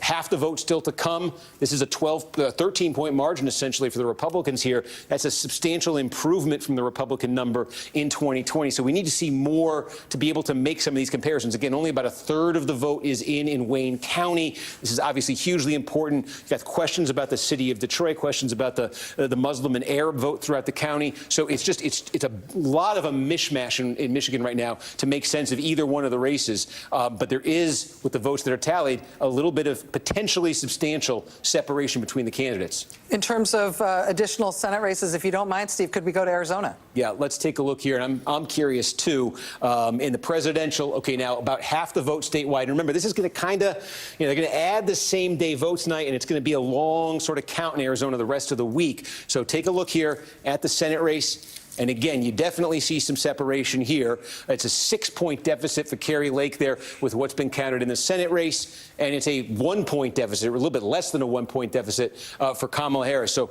we suspected Arizona might be the state where the Republican Senate candidate, Kari Lake, who lost the gubernatorial race there 2 years ago, an extremely controversial figure in Arizona, didn't concede that 2022 gubernatorial loss. So we suspected there might be the most separation there. You're certainly seeing it there. And also, let's move up Nevada. Yeah. Okay, again, now in Nevada, it's similar to Arizona. We've got a ton of vote here, but it's going to be a bit slow getting the rest in here. So what's been counted so far, Trump with a 4-point lead there in the presidential, call up the Senate race. And again, that's, like Arizona, it may not be quite as dramatic, but that's a pretty substantial difference between those two candidates. So again, I think that's a very important story. And I'm glad you had me run through these because I've been so focused on the presidential. But yeah, we see in all those races to some degree separation where the Democratic Senate candidate is running better than Kamala Harris, most dramatically in Arizona and in Nevada, but in those other states too. Steve, can I ask you, again, you can say no, because I know I'm overworking you, but can we talk about some of the uncalled presidential states? Yeah. Can we talk about, you had focused in on New Jersey a little while ago. I'd be interested in New Jersey, also in New Hampshire. Yeah, New Hampshire, now, let's call it up here. Part of the problem in New Hampshire, again, you see all the gray on here.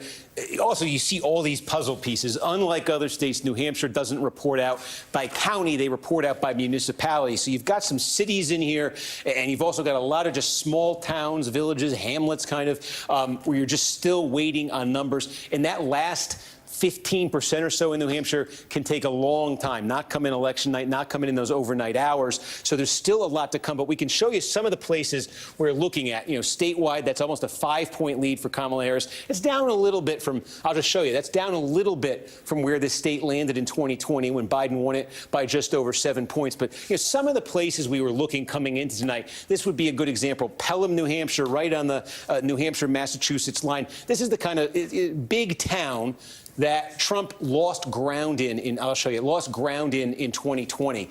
He had won it by about 25, fell down to about 20 points in 2020. You see, he has got it back up to that 2016 level in Pelham. There's a number of towns. Here's a big one we're waiting on. This is the kind of thing. Salem, again, right over the Massachusetts line. Again, it's a place where Trump won it by 20 points. This is big by New Hampshire standards, by the way. 20 points, came down to 13 points. Trump needs to get that back over 20 points. So you're looking still there.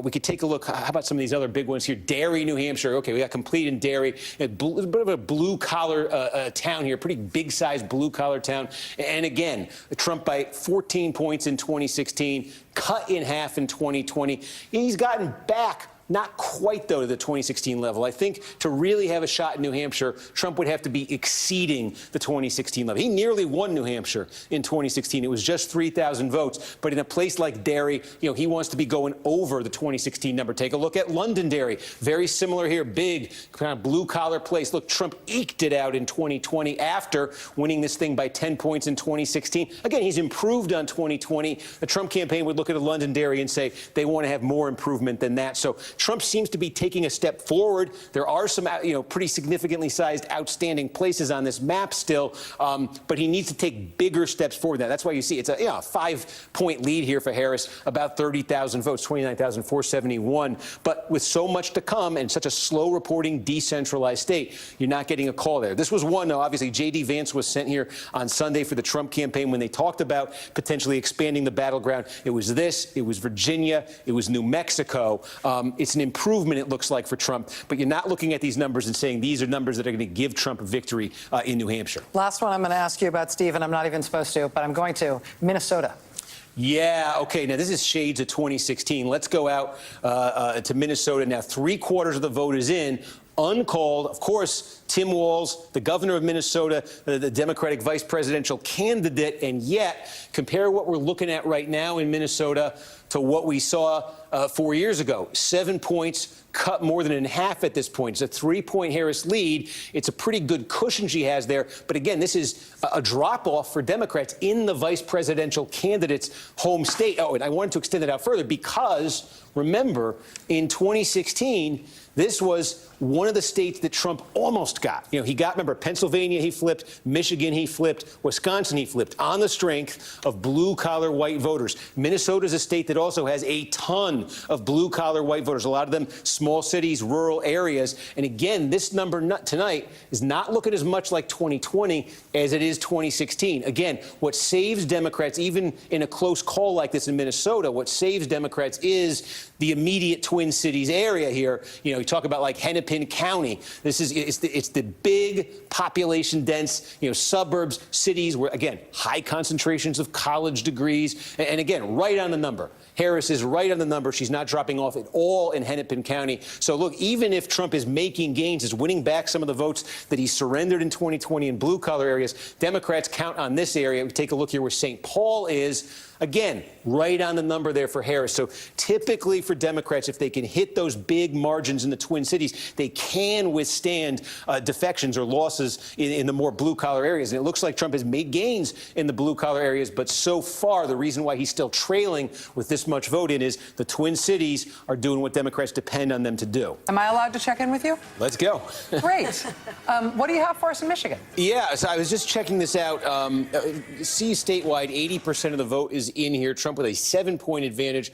More than 300,000 votes is the plurality. A couple things. A lot still to come in Wayne County, the big core Democratic county. Like a quarter of the vote in the state comes out of here. About a third of the vote is in. But again, as a benchmark here, now Wayne is Detroit, but it's a lot more than Detroit. As a benchmark, though, overall, this was a county Biden won by 38 points, a 330,000 vote margin here in 2020. Currently, with what's in Wayne County, again, this will vary by the cities that report, but the Democratic number needs to get up, to that Biden level and above because of what I'm about to show you. What I wanted to show you in Michigan was we said at the start of the night one of the key tests for how the state was going to go would be a tale of two counties. The counties are Oakland County, the big, gigantic, enormous, any adjective you can think of, suburban county, high income, high concentration of college degrees, Democratic growth area. So we got Oakland County in right now, and Harris wins this thing by about 10.5 points. How does that compare to 2020? Well, that's down from what Joe Biden was able to do in Oakland County in 2020. He was able to win it by 14. It comes down, by about 3.5 points. Now, we said at the start of the night the test would be Oakland, the margin Democrats get out of Oakland County, would it vastly exceed the margin Trump gets out of Macomb County? That's what happened in 2020 when Democrats won the state. Or would it basically be canceled out by Macomb County, which is the big blue-collar suburban county right next door to Oakland? That's what happened when Donald Trump won the state in 2016. So keep your eye there. 81,000 votes with Oakland in. That's the margin that Harris gets out of Oakland. Now take a look in big blue-collar suburbia in Macomb County. Still more to come, but look at this. Donald Trump's winning this currently by almost 70,000 votes with more to come. So the possibility exists here, the very distinct possibility exists here that Donald Trump's margin out of Macomb County, it's an extreme likelihood, isn't just going to almost cancel out of Oakland County, it's going to blow it away. Trump's going to get far more out of Macomb, a somewhat smaller county, potentially than Harris gets out of Oakland County. Now, again, 77%. This is almost an 18-point margin for Trump. Just to put this in some perspective, this was 8 in 2020. This was 11.5 for Trump in 2016. And if you went back one election farther, this was an Obama County.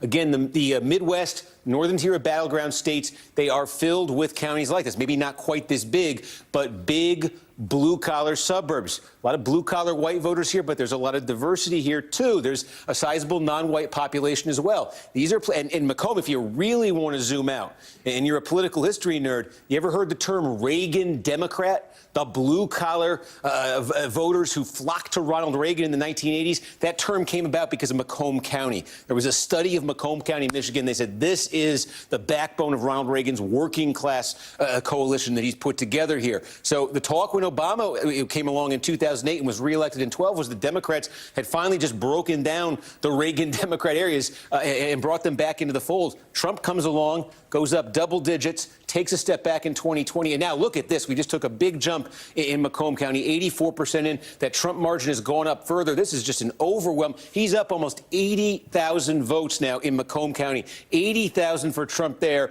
And in the economically upscale Oakland County, it's 81,000. Trump is now getting more out of Macomb County than the Democrats got out of Oakland County. We thought in a good night for Trump, potentially he gets close. He's gone past it. That's very significant. There's also two, we said tonight, two kind of big swing counties. One of them is Saginaw County. We now got Saginaw County in. And again, this is one that Joe Biden won narrowly in 2020. Good night, we said Trump would win it. Trump is winning it by 3 points. And the other one here is just north, is just on the coast there.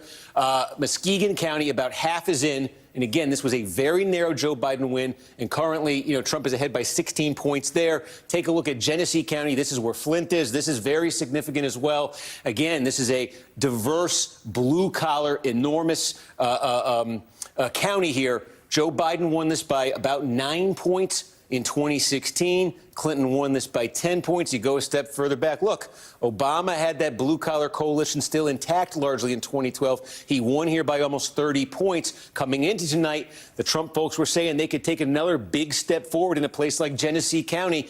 Looks like they have 4.5 points, cutting this in half from 2020. They wanted to make gains in places like that. So, again, we are waiting on, still a lot of vote to come out of Wayne County. And as we really sort of slice and dice the Wayne County vote, we'll be looking at Dearborn. There's some indications in the returns. Dearborn, large Muslim American population, large Arab American population, indications that Kamala Harris may be significantly underperforming what Democrats want out of a place like Dearborn. We'll be analyzing that and getting more of that vote coming in. But you can just see around the state the reason why, with 80% of the vote counted, Donald Trump is more than 313,000 votes ahead. It's not just because we're waiting on Wayne County. It's because some of that significant movement taking you through right there. Okay, let's get right to Steve Kornacki at the big board. As I noted in my rundown there are some votes, some states we're still waiting for more numbers to come in on. So where do we stand now, Steve? What are we waiting for? Yeah, so I think the question is, at what point can Trump get to 270 here officially? So take a look at what's left. Gray are the uncalled states. One thing to keep in mind, you see Maine is uncalled here. Remember, Maine is one of the two states where they give out the electoral votes by congressional district. And this one, the big western Maine District 2, has been a Trump district the last two elections. We got a lot of the vote in here right now. Trump is leading by 8 points in the second district. Again, this is that, a lot of rural areas, a lot of small, mid-sized cities, like a Bangor, Maine, that kind of thing. Large blue-collar population here. Trump very plausibly, certainly right now, looking like he's going to get the one electoral vote out of the second district of Maine. Maine as a whole, you can see Harris leading by 8 points. But if Trump gets that one, that would put him at 267. Now, I say that one because look at this one, this geographically big population, small state of Alaska. We now have more than half the vote is in Alaska. It reports in a very unconventional way. But Trump, with this 15-point lead, Alaska is worth 3 electoral votes. And Trump has a sizable margin in what's been counted so far. If that is something that continues, if that endures, and we get more vote, that could be a way Trump reaches 270. The one electoral vote in the second district of Maine, plus the 3 electoral votes potentially out of Alaska. Need more vote to come in there to get clarity on exactly where that's going. But you can see it's been red for a long time. You see where it is right now. Might be just a question of when then. Or is something going to happen in Wisconsin or in Michigan? In Wisconsin, here's the story right now. Trump leads by 122,000 votes statewide. One of the big things we're waiting on is in Milwaukee County, specifically the city of Milwaukee. They count their absentee vote in one place, or they release the results of it from one place hours after they count everything else out. Now, there's more than 100,000 votes at that facility. They call it the Central Count Facility. More than 100,000 votes, and we're expecting this to be something like, an 80% Democratic block of votes. So you want to see from that, that's the best single chance, if you open this up, that's the best single chance Harris and the Democrats have of eliminating that Trump margin. There are a couple of other places here. You look at Brown County. This is where Green Bay is. Trump is getting the number he wants here right now. They also have a central count facility with Democratic-friendly mail votes. Those have to come in. Are they going to be enough for Harris to, erase the 122,000 vote margin that Trump has right there? If they aren't, it's big moments, big batches of votes, then we'll have clarity on Wisconsin. That's 10 electoral votes. That would certainly get Trump over that number officially. And look, Michigan, the big thing we're waiting on, the big single thing we're waiting on is just Wayne County here. Again, this is Detroit, but Detroit's actually not the biggest part of Wayne County. There's a lot outside Detroit, a lot of smaller cities, there's suburbs. There's a lot going on in Wayne County. It's massive, and there's still a lot to come here, and you want to get clarity on the exact shape of what is to come. But again, this is a 38-point Joe Biden county from 2020, where Harris is running now ahead by 16 points. And again, one of the questions in Wayne County has been about the Arab American vote, has been about the Muslim American vote, the issue of the Gaza war. Was that going to take a toll on Harris's political standing? We're seeing from like Dearborn, Michigan, some of the reports coming in there about what's happening in Dearborn. Harris underperforming potentially significantly there. But otherwise, when you look at Michigan, again, this is just the story we've been seeing in Wisconsin, in Michigan, even in Minnesota, in Pennsylvania, all of these states. We saw it down south earlier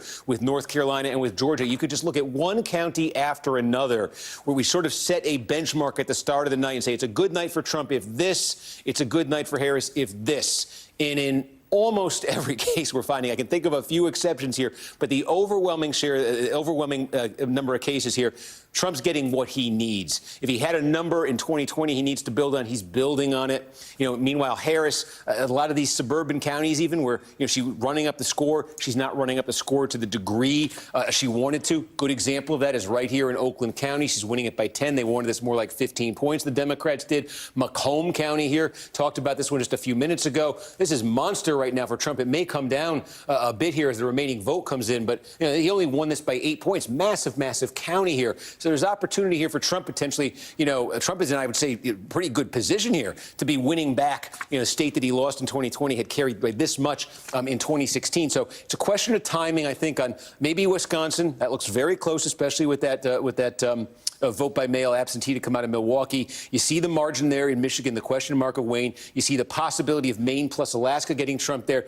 Arizona and Nevada, we're just at that point now where we don't get a ton more, and then it starts coming out incrementally over days. You see New Hampshire here, but, they're very, very slow counting with the remainder of the vote there. Trump 4.5 points down, 30,000 votes right there, and you don't expect that to suddenly hit 100% anytime soon. So it's kind of what we're waiting on to get to that official moment. And just one other thing I would point out here, flip this over and show you the national popular vote at this point, because Donald Trump, you can see here, has a lead of more than 5 million in the national popular vote. Now, we've been here in 2020 and 2016, and we said, well, California is going to take a while to come in. It's going to be massive for the Democrats. Of course, they'll win the popular vote. That is very much in doubt right now because we've had big changes outside of the battleground in some big states. And I just want to highlight a few of these because they are dramatic. Look, New York, it's still blue, but look at this. New York State, Trump has got this within 12 points with 94% in. He lost this by 23 points. He basically cut his margin in half. Double-digit gains for Trump in New York City. Take a look We mentioned New Jersey tonight earlier. Harris wins New Jersey. This is on track to be the closest margin, the closest Republicans have come to winning New Jersey potentially since 1992. Look what New Jersey was 4 years ago, a 16-point Biden win. Keying Trump here in New Jersey, getting this close. Heavily Hispanic areas, just leaps and strides, gains for him there. Take a look at Illinois. How about this one? 91% of the vote is in Illinois. 4 points for Harris, 17 points for Biden 4 years ago. Big, enormous blue state. Trump not winning it, but look at the popular vote margin that he's cutting into there. Another one we didn't talk anything about tonight. It's not close, but look at Maryland. 60-37 for Harris in Maryland. This was a 33-point state for Joe Biden a few years ago. So you're just seeing Trump lop off. Those add up potentially to millions of popular votes that he lost 4 years ago that he's now losing tonight. And so the possibility that Donald Trump, even when California is all counted, ends up winning the popular vote in an outright majority, that's very real right now. Steve, there's a lot to take in and digest. I wanted to just go back, if you don't mind, to Wisconsin for a moment, since we're waiting on that one. And that is a state that we've been talking about for months as one that was within 1% the last two presidential cycles. I know we're waiting for a vote, but as you look at that state and where things have gone wrong, I should say, for Harris, tell us a little bit more about that, and also the margins and what are the possible margins in terms of what it could be, because it does not seem like it's within 1%, but you tell me if I'm wrong there. Well, it should close, and maybe considerably, because again, the biggest outstanding, the biggest sources of outstanding vote here would be, again, in the city of Milwaukee, in Milwaukee County. Look, it says only about 69% of the vote is in. Overwhelmingly, what that is the absentee vote from the city of Milwaukee. So the most Democratic-friendly type of vote, absentee, from the most Democratic city, biggest, most Democratic city, one of the most Democratic cities in the state. So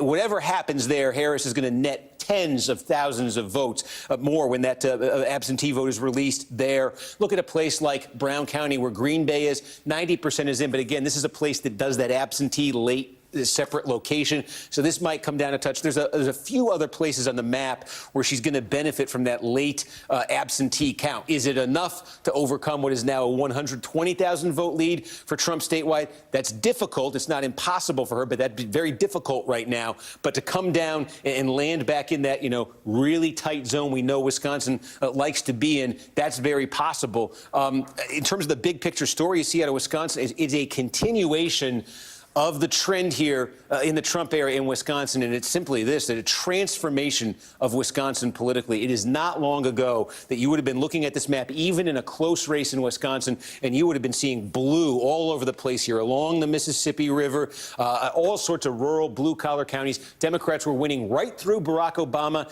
in 2012, and Donald Trump came along, and we could show you counties where he's had net gains of like 40 points over what Barack Obama was doing. And you just take them one by one. They're small, rural in a lot of cases, but Trump's made further gains in those places tonight. So they just add up. You could take dozens of these counties, aggregate them together. Trump's made significant gains just by adding 2-3 points in those places. We called it at the start of the night, to look at Outagamie County, to look at Winnebago County. This is where Oshkosh is. Was Trump going to be hitting his 2020 number? Or was he going to be hitting his 2016 number? Now it's 12 right now. There is some of that mail to come in, but right now he's above both of those. And the Democrats, meanwhile, look, they did get ahead here in Dane County, where Madison is. That 188,000 does mark a bigger margin for them out of Dane than they got last time. I think they might have wanted more out of here. But again, with that mail to come in Milwaukee, there's still a chance here for Harris in this state. But I think wherever it lands, it will be in that very close zone.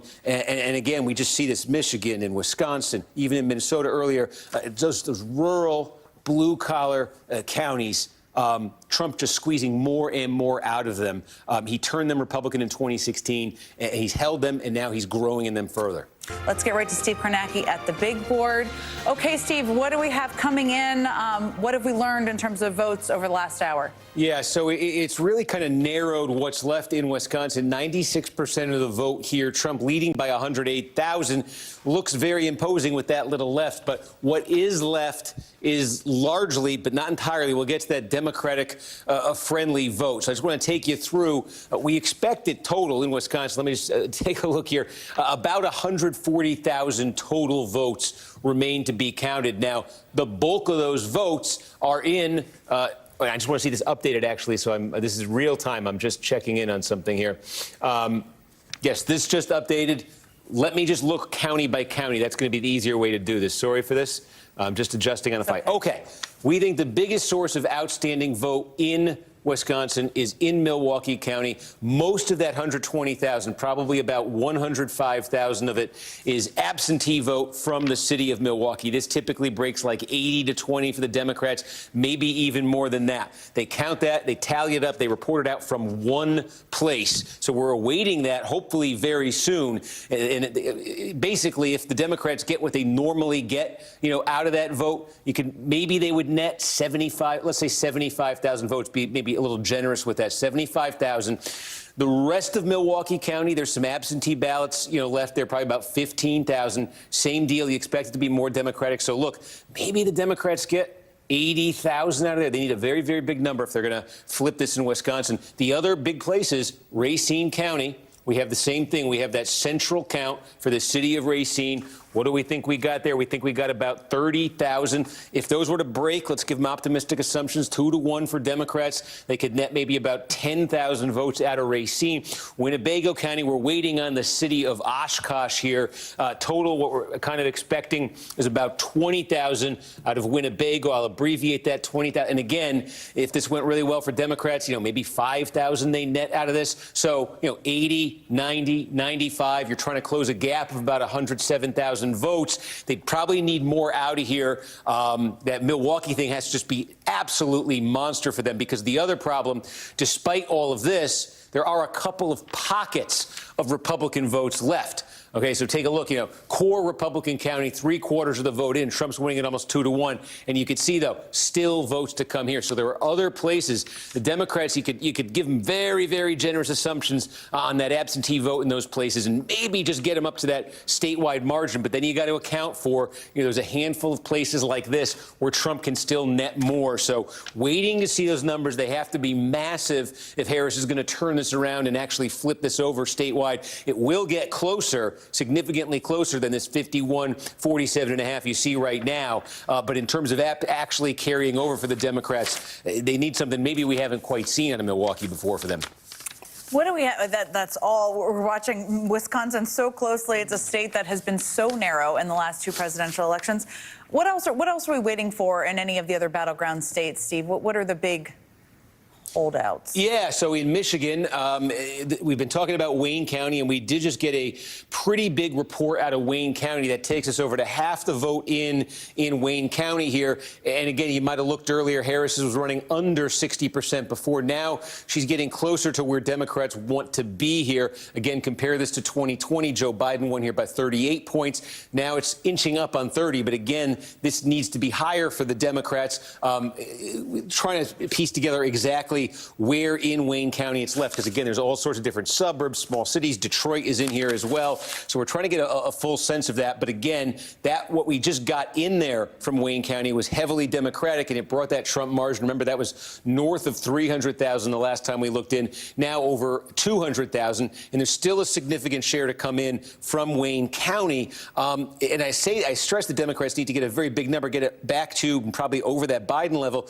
just because what we've seen elsewhere in Michigan, all of these places where Trump, example, Saginaw, we said coming into the night, Saginaw County was one of the swing counties in Michigan. As goes Saginaw, maybe so goes the state. Well, Trump wins it by 3 points. The other one we identified as a swing county at the start of the night was Muskegon. We're getting closer there to a 100%. Trump leading by 2.5 points there. Now take a look at this one. This is Ottawa County. Okay, this is still a core Republican county. You're in the western part of Michigan. Michigan here. This is a very complicated thing with the Dutch Reform Church and Dutch Reform culture, but basically it's culturally conservative, extremely Republican, and it's been averse to Donald Trump. So Donald Trump's done, this is a big Republican vote-producing county, and you can see the hit Donald Trump has taken here. He won it, since he came on the scene, won it by more than 30, came down to barely 20 in 2020, but this is kind of a win for him tonight because it didn't go down any further. That's a familiar story. We've been telling it, throughout all these states tonight. Places where Trump had been slipping, he didn't slip any further. That includes, a place like Ottawa County. So when that happens, when he's winning those two swing counties, when Trump is cutting into, now we've got, oh, wow, okay. This is basically all of Genesee County, 400,000 people here. This is where Flint, Michigan is. The final margin here is going to be 2.9 points. Harris over Trump in Genesee County. This was 9 points for Biden over Trump. This is diverse, blue-collar, working class, big gain for Trump there. Taking a look here at Macomb County, big blue-collar suburb north of Detroit. Trump won this by 8 points last time. He's more than doubled it so far. So with all those things happening around the state for Trump, it becomes all the more important if Democrats are going to actually overtake that sizable lead that Trump has right now. Harris doesn't just win a county like Wayne by 30 points. She has to win this by like 40, and we have to see turnout levels as well here, too. So that's what she's up against there. You see what they're up against, too, the Democrats in Wisconsin, just seeing if that changed at all, seeing what else is on the board here. We mentioned, are we getting close here to some kind of clarity in Maine, 2, 7.5-point lead for Donald Trump here. Again, 1 electoral vote to the winner of each congressional district in Maine. This is the blue-collar, heavily rural congressional district. Trump's won it twice. No reason to believe that's not happening a third time right there. Alaska, we checked in earlier, and the Klondike up to 70% now, we think, counted in Alaska. This is interesting, as we say, from that perspective of Trump officially hitting 270 to officially become mathematically the president-elect. 16-point lead for Trump here in Alaska. About 70% of the vote reported. 3 electoral votes there, 1 in that congressional district in Maine. If he gets those in the near future, 1 there, 3 there, that would be, I don't know what just happened there, that would be exactly 270 electoral votes. Then he would mathematically be the president-elect. In Nevada and Arizona, we've just reached the point where we're not going to get much more that's going to come out over, subsequent days right there. New Hampshire, you still see uncalled. Trump has made more of a game out of this than I think some expected. They wanted to flip it. They sent J.D. Vance there the other day, got it down to 4. It's going to be very slow to get the rest of this in. Again, I don't expect that to get anywhere near 100 tonight. Again, you just see, let's look at this jigsaw puzzle. All these little cities, towns, villages, hamlets, where they reported out individually. That's going to take some time. But Harris sitting on a pretty comfortable pad there. So, look, in terms of 270, is it going to be the Maine-Alaska route that puts Trump there? Or is there going to be a call in Wisconsin? This one may be imminent if, we're waiting on that absentee that I talked about from the central locations. If the Democrats don't get the kind of monster numbers they need from that, there's not going to be much left in Wisconsin. And again, if Wisconsin were to officially be called for Trump, he's well over 270 at that point. And again, Michigan, the more Wayne we get, the more clarity we get. Democrats trying to dig themselves out of a very sizable hole. Some real damage they've taken throughout the rest of the state tonight. Let's go back to Steve Kornacki, who is continuing to crunch numbers. I saw him writing things on a notepad. That's always a sign of something. What have we learned, Steve?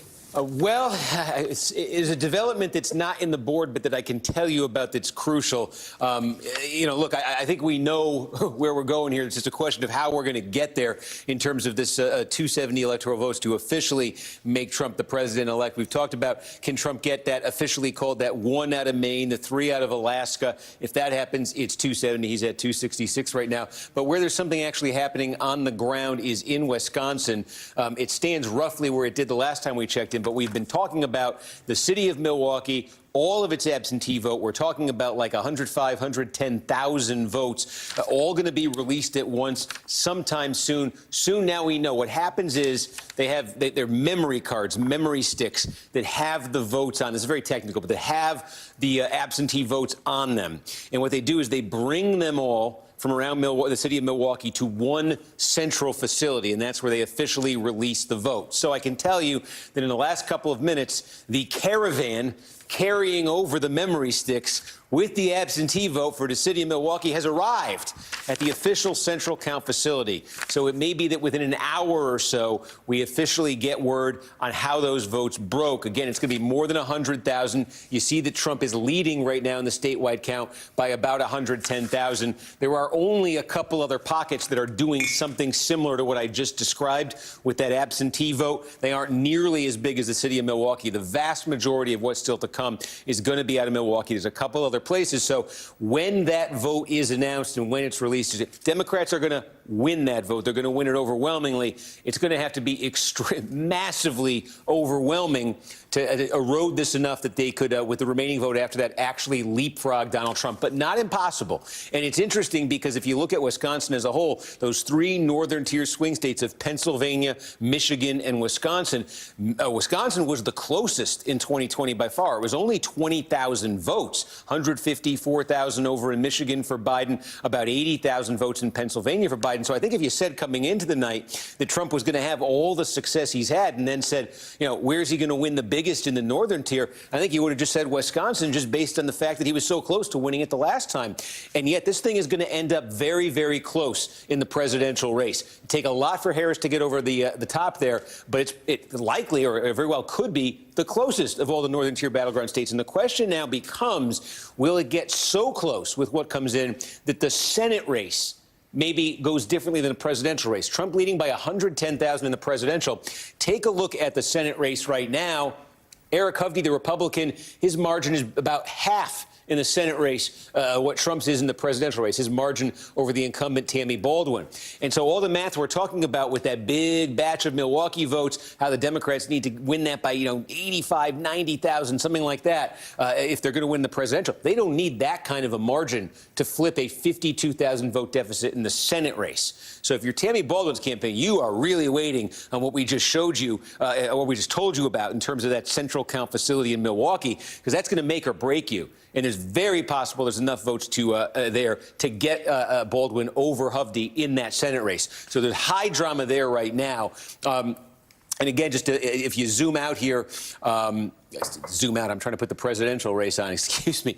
Go back to the presidential race. 110,000 again overall statewide. The other thing I wanted to point out was we identified at the start of the night. I just want to follow up on these, close the loop. A bunch of tests in some of these battleground states. We wanted to test the strength of each candidate. I'll tell you one where Trump's not had a great night here in Wisconsin, and it's interesting to me. We talked about the bow counties. Okay, Brown, Green Bay, Outagamie, City of Appleton, Winnebago. That's where Oshkosh is. Okay, it's these three. Now they are red, but the question we had coming into tonight was Trump going to look? Was Trump's number going to look like 2020 when he lost Wisconsin?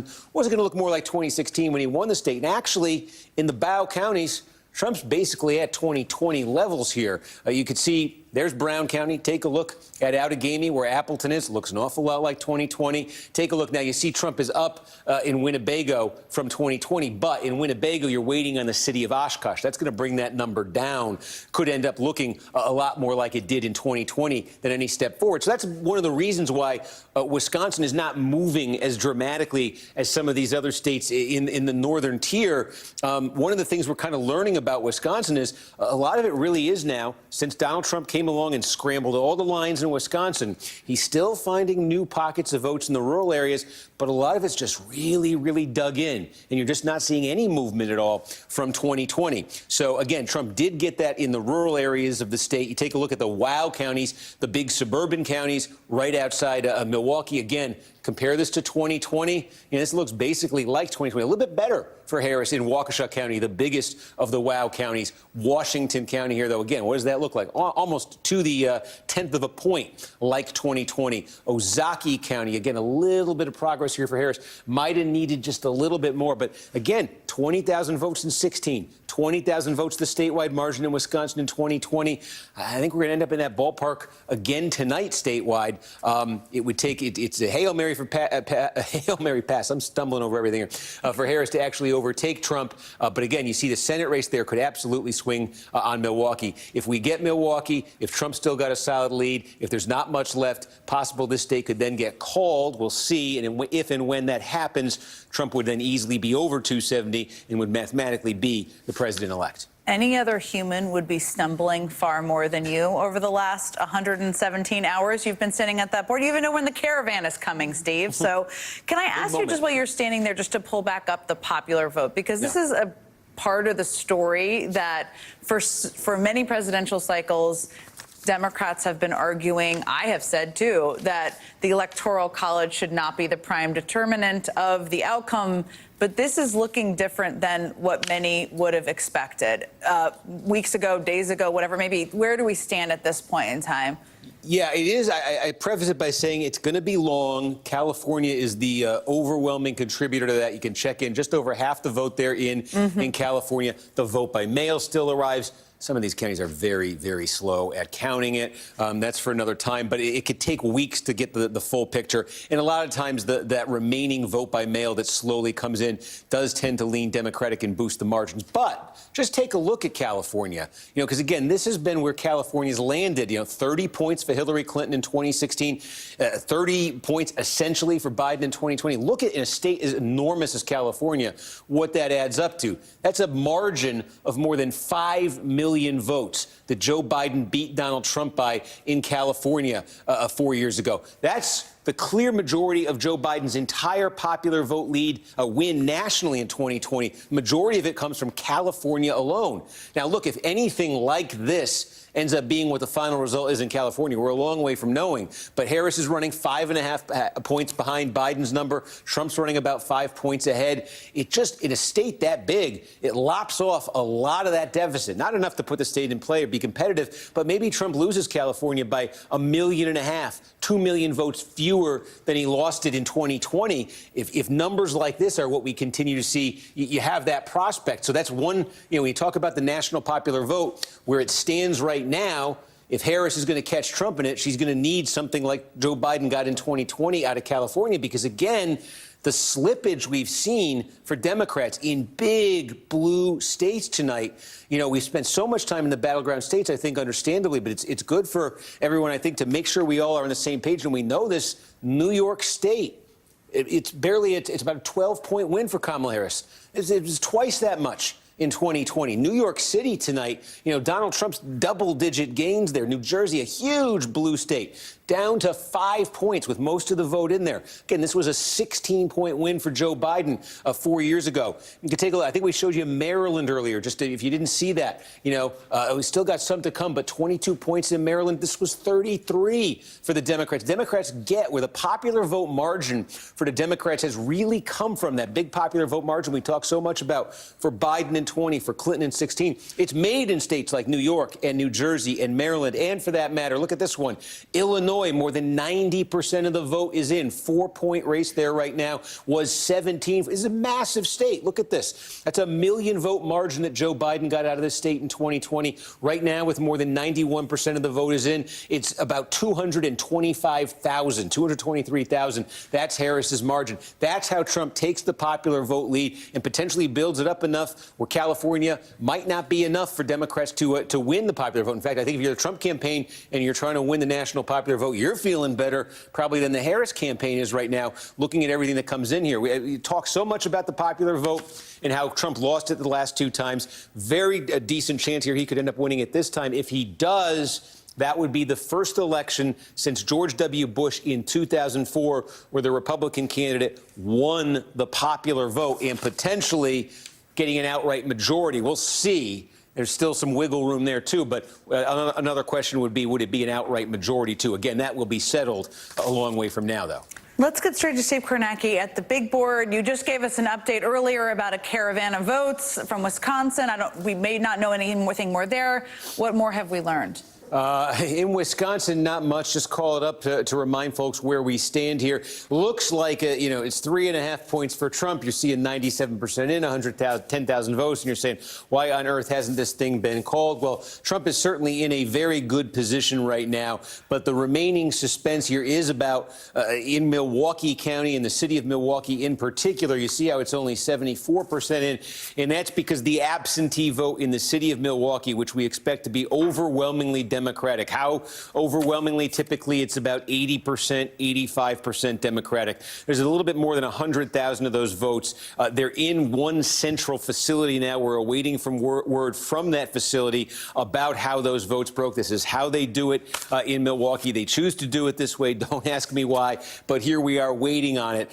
If it's incredibly massive, I mean, maybe even bigger than the 85-15 that's usually about the high end for Democrats there, that could potentially get Harris in a position where there's just enough votes like this, absentee votes being counted in central locations. There's a few other places where that's taking place. I'll give you an example, though, of what Harris is up against here. So Racine County in the city of Racine is another place where they're doing this central count absentee.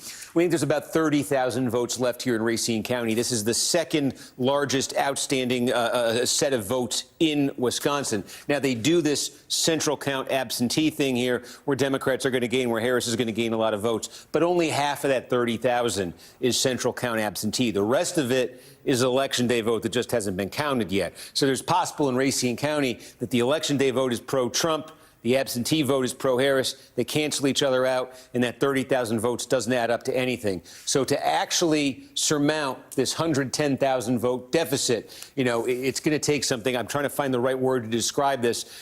Absolutely kind of bonkers for Harris at this point. But because there are so many in Milwaukee and they are so heavily Democratic, you want to see that before you make any formal declarations there. And again, there are some other pockets of the state here where there's some Democratic vote to come. You know, could Harris stitch together just enough to get over Trump? It's very unlikely, it seems, but it's not impossible. And it is true that Wisconsin, whatever happens, it's going to finish very, very tight here. You know, even if Trump does win this thing by 20, 30,000 votes, it's not going to be much. It's not going to be 3.5 points like you're looking at right now. Over in Michigan here, to about almost 95% of the vote is in. Now, if you've been paying attention all night, that Trump margin not long ago was sitting at 300-something thousand, then 200-something thousand, now 117,000. Why is that? It's because slowly but surely in Wayne County, the biggest in the state, like 25% of all the vote in Michigan, we're getting Wayne to come in now. Over 80% of the vote is in. Harris is now leading this by a 2-to-1 margin. Her plurality here is up to 233,000 votes. 4 years ago, this was 333,000 votes for Joe Biden. So we'll see what happens with the remainder there. You know, the opportunity for Harris, I can tell you how much we think is left there, too, in Wayne County. We think there's about 170,000 votes left there in Wayne County. So if those votes are coming in at about the clip they're coming in right now, you know, what would that be? 120,000 to 50,000, a 70,000 vote plurality for Harris? I don't know, ballparking it here. But if she were to gain 70,000 votes out of Wayne, okay, that would still leave her, you know, almost 50,000 votes behind Trump. You know, give her whatever number you want there. That's a lot still she has to climb past. And then what else is left in Michigan after you get all of Wayne? So some of Kalamazoo. You know, but it's election day vote in Kalamazoo. There's some election day vote there, it looks like, in Kalamazoo, which is Trump friendly. Macomb County, Trump's winning there by 17 points tonight. I'm just looking at this in a lot of smaller counties with little pockets of votes here. So again, this is going to tighten. This is going to tighten significantly as Wayne County comes in. But we've taken you through it tonight. I won't bother everybody with it again here, but we've taken you through some pretty dramatic shifts in the state tonight toward Trump in places like, I will take it through a little bit. Places like Saginaw County, you know, places like Muskegon. Now look at that. We've got all of Muskegon in. These were the two swing counties in the state. Both of those swing counties, it's narrow, but both of them land in Trump's column. You know, again, Macomb County right here, and almost 90% of the vote is in. Trump with a 75,000 vote lead here, 17 points. Our big test coming into the night was would Macomb, which is gigantic suburban blue-collar county, but it's not as big as Oakland, the gigantic sort of white-collar suburban county. Would Trump be able to almost cancel out Oakland, we asked, with his margin? Trump gets 75,000, still to come in Macomb, but he's at 75,000, and it's 81,000 for Harris now, as all the vote pretty much is in Oakland County. So right now, that's exactly what the Trump campaign would have wanted out of Macomb versus Oakland, and there's a chance still for them to grab more with that remaining vote there. So again, Wayne Maine County here where Detroit is, and a lot more than just Detroit, will bring this down. But it is going to take a pretty big lift for Harris to get past Trump. But there's more volatility here with more vote outstanding. So waiting on, the caravan arrived at Central Count in Milwaukee, waiting for the plumes of smoke or whatever they do when they're ready to tell us those numbers. Maybe plumes of smoke. Quickly, Steve, before we let you get more hydration in your system, you've been telling us, of course, it's 4 more electoral votes. Any state could put it over the edge. You've been giving us some updates, I believe, Maine and some other states. Anything else where there's been movement since we last talked about it? Yeah, I don't think so. There's a good reason to take a quick look here in Maine, 2nd Congressional District of Maine. This is where we left it. Look, there's no reason to think it's not going to land somewhere around here. Trump won this thing handily both times he's run. He's ahead by 7 points here. We just haven't had new votes since the last time we checked in. Let's go to the Klondike, Alaska. We are exactly where we were the last time we checked in here. 69% of the vote is in, 55-40. I was just looking at where some of the outstanding areas are. They do these by like legislative district, not county in Alaska. I was just looking at some of them. There are, surprisingly, there's a bunch in Anchorage, so much of the population in and immediately around Anchorage. But again, this has been a Republican state for a long time. Trump with a 15-point advantage. There's no reason to think it's not going to end up something like this, but you got to see more to actually be able to make that call from our decision desk. If this were to get called, though, along with Maine 2, it's 3 electoral votes here. It's 1 there. That would be 4 on top of what Trump has, would again mathematically make him the president-elect. So will that come together first, or is Trump going to hold on? First of all, he's got to hold on in either Wisconsin or Michigan, and then actually reach hit a level here where the returns are in, and I don't know, I'm describing and get both of these states officially called. That's what I'm trying to say. Steve, I know we're waiting for votes in Wisconsin. Anything else we new that we have learned that we can update people on at this hour?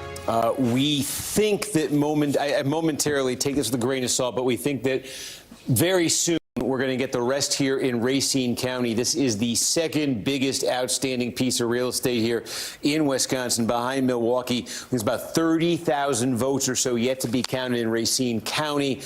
We believe they're all going to be released at once. This is one of those counties where you have that central count facility for the city of Racine. They have all the absentee vote. They send it all out at once. Plus, there's some remaining election day vote that's going to be released to about 30,000 votes in total.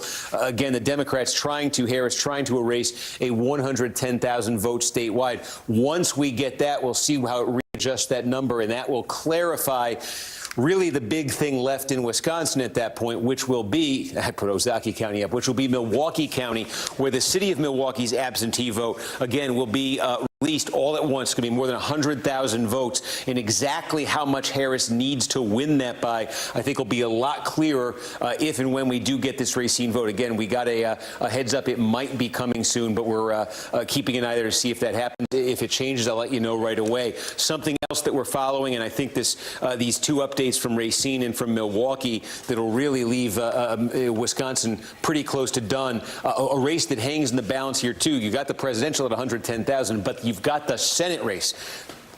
Oh, I think what just happened, I think something pretty dramatic just happened there. Okay, did we just get central count from Milwaukee? I'm asking my producer here. I think we just got central count from Milwaukee. Zooming this out statewide, yes. So it just came in. This was the biggest outstanding source of votes in Wisconsin. Central count, meaning city of Milwaukee takes all of its absentee vote. It's like 100,000 votes. And all the votes get released at once, and that basically completes the county. That's what just happened. And that's why Wisconsin now has 99,000 votes reporting. And take a look here in Milwaukee County. City of Milwaukee is what just came in here. It's basically done in Milwaukee County right now. That's what Harris's margin is going to sit at. And it brought that Trump down lead substantially, but it only brought it down. Remember, it was 110,000 before. Now it's 40,000. So it was a 70,000 vote margin. That's what Harris won the absentee vote by in Milwaukee City. By far, that was the biggest remaining source of votes in Wisconsin.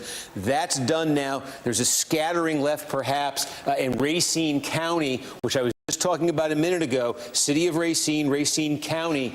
This is the big thing left now that we have Milwaukee. Again, about 30,000 votes. Trump's margin statewide is 40,000. If Trump is declared the winner in Wisconsin, that's 10 electoral votes. He will officially, mathematically, cross the 270 threshold to become mathematically the president-elect. If you bear with me a second, I'm just going to check in and see where exactly vote is left now in Wisconsin. This was a big batch of votes that, trust me, we have been waiting hours for in Wisconsin. I think it's clarified the situation. Certainly our decision desk, which is behind the scenes here, you don't see, but certainly they are interpreting this as I speak in real time. And let me just update my chart here of what is still to come in Wisconsin. It's not much. It's that vote in Racine we've been talking about. I think we just got it. I think we just got Racine. Yes, we did. Okay, Racine just came in. This takes you we're pretty much done in Racine County here. There is a boost there. What just came in was Democratic. It was Harris. And there it is, that statewide margin that was sitting at 40. Harris shaves 9,000 off that in what just came in Racine County. So Harris still trailing by more than 30,000 votes. I do want to show you at the same time in the Senate race, this is dramatic. Those two developments were enough to push Tammy Baldwin into the lead. A pretty substantial lead, relatively speaking, in Wisconsin. Tammy Baldwin's now leading by nearly 30,000 votes in the Senate race. Baldwin's been running better than Harris. So those two big updates brought Harris to about 30,000 down. Still a long way for her to go. Kornacki, but they have to jump. And I just want to go back to Steve Kornacki. Just share with us how Donald Trump won this race, looking at the trends you've seen, where he overperformed, where Harris underperformed. What can you tell us? Sure, yeah, I think there's a lot that went into this for Trump. You see the current scoreboard there, 276 over the top, officially president-elect. The other thing of note we've been talking about tonight, big picture, is the national popular vote. And you see right now Donald Trump more than 5 million votes ahead of Kamala Harris. One thing I'm going to show you is that Trump, even in states he hasn't won, has made tremendous strides forward in some big, highly populated Democratic states. So what goes into this national victory for Donald Trump tonight? As so far you see, 1, Georgia, 2, North Carolina, 3, Pennsylvania, 4 battleground states that have been called. Trump has swept them all so far. Nevada, Arizona remain to be called. Michigan also outstanding here, but Trump, with 95% of the vote counted in Michigan, continues to lead by over 100,000 votes. A bit of what we just saw in Wisconsin likely to play out at some point here in Michigan, where we're waiting on a ton of vote from Wayne County, where Detroit is. See if Harris can erase that, but she's the underdog to do so, just given other things that have happened in Michigan. So where did this Trump win come from tonight? I'm going to point to a couple of places. First of all, we look at Georgia. This is one of the states that was called several. I can't even remember how many hours ago, though. But one of the questions we had at the start of the night was, you looked at this Atlanta metro area, all these blue counties, big, suburban in many cases, fast growing. Democrats have been getting more and more votes out of here. They wanted to expand. They needed to expand that even further tonight. One place we said to look in at was Fayette County. This is a high-income suburb right outside Atlanta that's been getting more and more Democratic. And here you go. It's just about all in now. Democrats, they needed to carry this tonight. That would be, make another county in the Atlanta metro area blue. They didn't. And what that speaks to is we saw this in a lot of suburban counties like this, where Democrats had been advancing the ball the last couple elections. It seemed the voters were moving against Trump more and more with each election. Trump sort of stalled that. He stalled that in a place like Fayette County tonight, and he stalled that in other suburban, key suburban areas in these other battleground states. So Democrats were counting on making even further big gains in places like this, and in all too many for them, they didn't make those gains. You can move up to North Carolina here, where, again, Trump is leading by 3.5 points with just about all the votes in. A couple of places we can look to here. I'm going to give you a different example in North Carolina so you get a sense of the different ingredients that went into this nationally. One thing you could look at in North Carolina we talked about was a lot of rural counties in North Carolina with large black populations. Democrats wanted to get higher turnout to improve on how they did in those counties in 2020. They had come close in North Carolina in 2020. They thought that was a way to do even better. But in county after county like that tonight, Donald Trump improved over how he did in 2020. 2020. Democrats simply didn't get those numbers in an area like eastern North Carolina, a lot of rural counties with large black populations. You move up north. What happened here? Here's one we talked about as the test coming into election night. Lackawanna County, where Scranton is. This is a county. Let's just show you the trajectory here over time. If you went back to when Barack Obama was reelected in 2012, this was still an overwhelmingly blue-collar Democratic county. Obama won this thing by about 28 points. Along comes Donald Trump in 2016, and he almost wins it. He comes within 3.5 points. 4 years later, when Donald Trump loses Pennsylvania, he loses it by more than 8 points. Well, look, he didn't win it tonight, but he got closer than he got in 2016. In these big blue-collar counties that not long ago were overwhelmingly Democratic, they dot the Midwest, they dot Pennsylvania. This is the kind of result Trump got tonight. If he'd given back ground in 2020, he won that ground back. In some cases, like in Lackawanna, he moved the ball further. Even still, another ingredient in Pennsylvania for Donald Trump, a lot of small, mid-sized, working-class cities with large Hispanic populations. Trump, here's a classic example here. Luzerne County, Wilkes-Barre is here. Hazleton is here. Trump finishes with 60%. He moved the ball forward. He did even better. Huge story we saw tonight throughout the country, Jen. Hispanic voters. Donald Trump making massive gains in some places where there are large Hispanic populations, especially working-class, blue-collar Hispanic populations. So much to digest, Steve Kornacki. We're all going to be digesting it. You know, I wanted to ask you just again about where we sit with the House, if there's anything more we know about the House. And I'm raising this because we now know that the Republicans will control the Senate. We know that Donald Trump will be sitting in the White House. Who controls the House of Representatives, which we will not know probably for some time, is going to be a big factor here moving forward. Yeah, well, it's currently just in terms of cold seats here, Republicans with 200, Democrats with 175, 60 uncalled, 218 the magic number. I think one thing to keep in mind, it looks like it's going to be very close on the House side. There are a number of districts in California, depending on how things shake out elsewhere. I think there's a decent chance we're going to be waiting on a number of districts in California. And California, for those who don't know, is an extremely slow counting state. I mean, it can take a week. It can take longer to get full results. I'll give you an example. In 2022, House control, Democrats picked up the House, Republicans picked up the House in 2022 from Democrats. It took 8 days after the election in 2022 for Republicans to actually hit that number of 218. They did it in California 8 days after Election Day. So again, we're going to see how some of these shake out. But if it is coming down to California like it did in 2022, that can take time. Everybody's got to be patient on that one. It is a big factor. It is the difference between Jamie Raskin being the chairman of the House Oversight Committee or not, Hakeem Jeffries being the Speaker of the House or not. Steve Kornacki, is there anything, I know you're not easily surprised. You study the data so deeply, but let me just ask you, of the data you've seen in some of these big battleground states, is there any big demographic theme that you've seen that surprised you or didn't anticipate with the polling that we were seeing going into the night? Well, it's not that I didn't anticipate, but I think it was a question because the polling had been telling us for years now that Donald Trump seemed like he was making big gains with Hispanic voters. We saw in the 2020 election how that became a story. He made some significant gains with Hispanic voters, but the idea that he would get to, he would only lose Hispanics by single digits, make it competitive overall. The exit poll has him losing Hispanics only by 8 points nationally tonight. And some of the numbers that came in, again, outside of the battleground, I think this is what surprised me the most. I'm just going to show you New Jersey. Okay, big blue New Jersey. Harris wins this. She only wins it by 5. Look, 4 years ago, Joe Biden won New Jersey by 16 points. Trump took more than 10 points off the Democratic margin in New Jersey. And where did he do it? Take a look at Hudson County. Hudson County, has some large Hispanic population. Cities, one city, Union City, that's 80% Hispanic in Hudson County, New Jersey. Look at this. 46 points is what Joe Biden won Hudson County by 4 years ago. Tonight, only 28 points.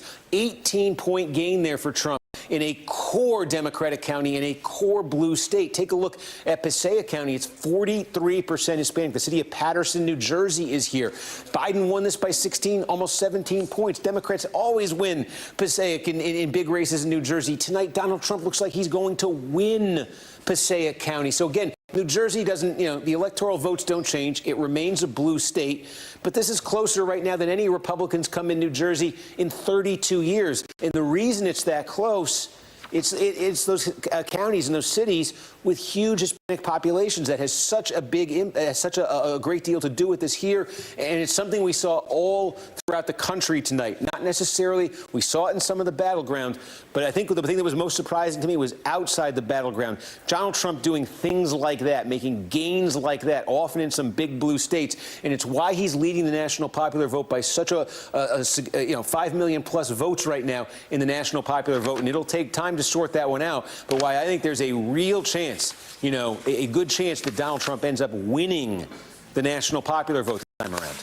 Which you reminded us earlier has not happened since 2004, right. When George W. Bush won the national popular vote. I know this is something we know from exit polls primarily, but one of the big topics coming into this election was the gender gap. And the women's vote and maybe the quiet vote and where that might turn out. What do we know at this point? What have you seen in the data on that front? Yeah, our exit poll is not showing, it's showing a gender gap, but it's not showing the kind of gender gap that some of the polling was suggesting. So our exit poll is showing Trump winning men by about 10, Harris winning women by about 10. Now, total, that's a 20-point gender gap, and that's certainly on the higher end, not the highest, but it's on the higher end of what we've seen in presidential elections before. We had polls saying this could be 30, 35 points, something in that area, the gender gap. So it comes down relative to, again, what the polling expectations were here. And I think just less of a factor than I think some of the buzz was heading into the election. I'll tell you one thing that really, in the final days of this campaign, that really got people talking about the gender gap was, for those who follow closely may remember that poll in Iowa over the weekend. We thought, oh, Iowa, that's a safe Trump state. He won it so big in 2020. There's a poll that came out over the weekend showing Harris ahead in Iowa on the strength of an enormous gender gap, massive margins with women, senior women. I think that spurred a lot of the talk about this. Just to update that story, this is what Iowa looks like. Donald Trump doesn't just win it, he wins it by 13 points, and that 13 points is actually an improvement by about 4 points from how he did here 4 years ago. So that whole idea that there was this, massive gender gap in Iowa that was netting out to a wild degree of the Democrats' benefit, there was nothing to that. Donald Trump actually does better in Iowa easily than he did in the two previous elections. Steve Kornacki, so much data we're going to continue to dig through. Thank you so much for walking us through each of these pieces. And I think we're all trying to understand what happened here, why. Lots of time to do that. Thank you so much again for just walking us through all of that as we got that race call.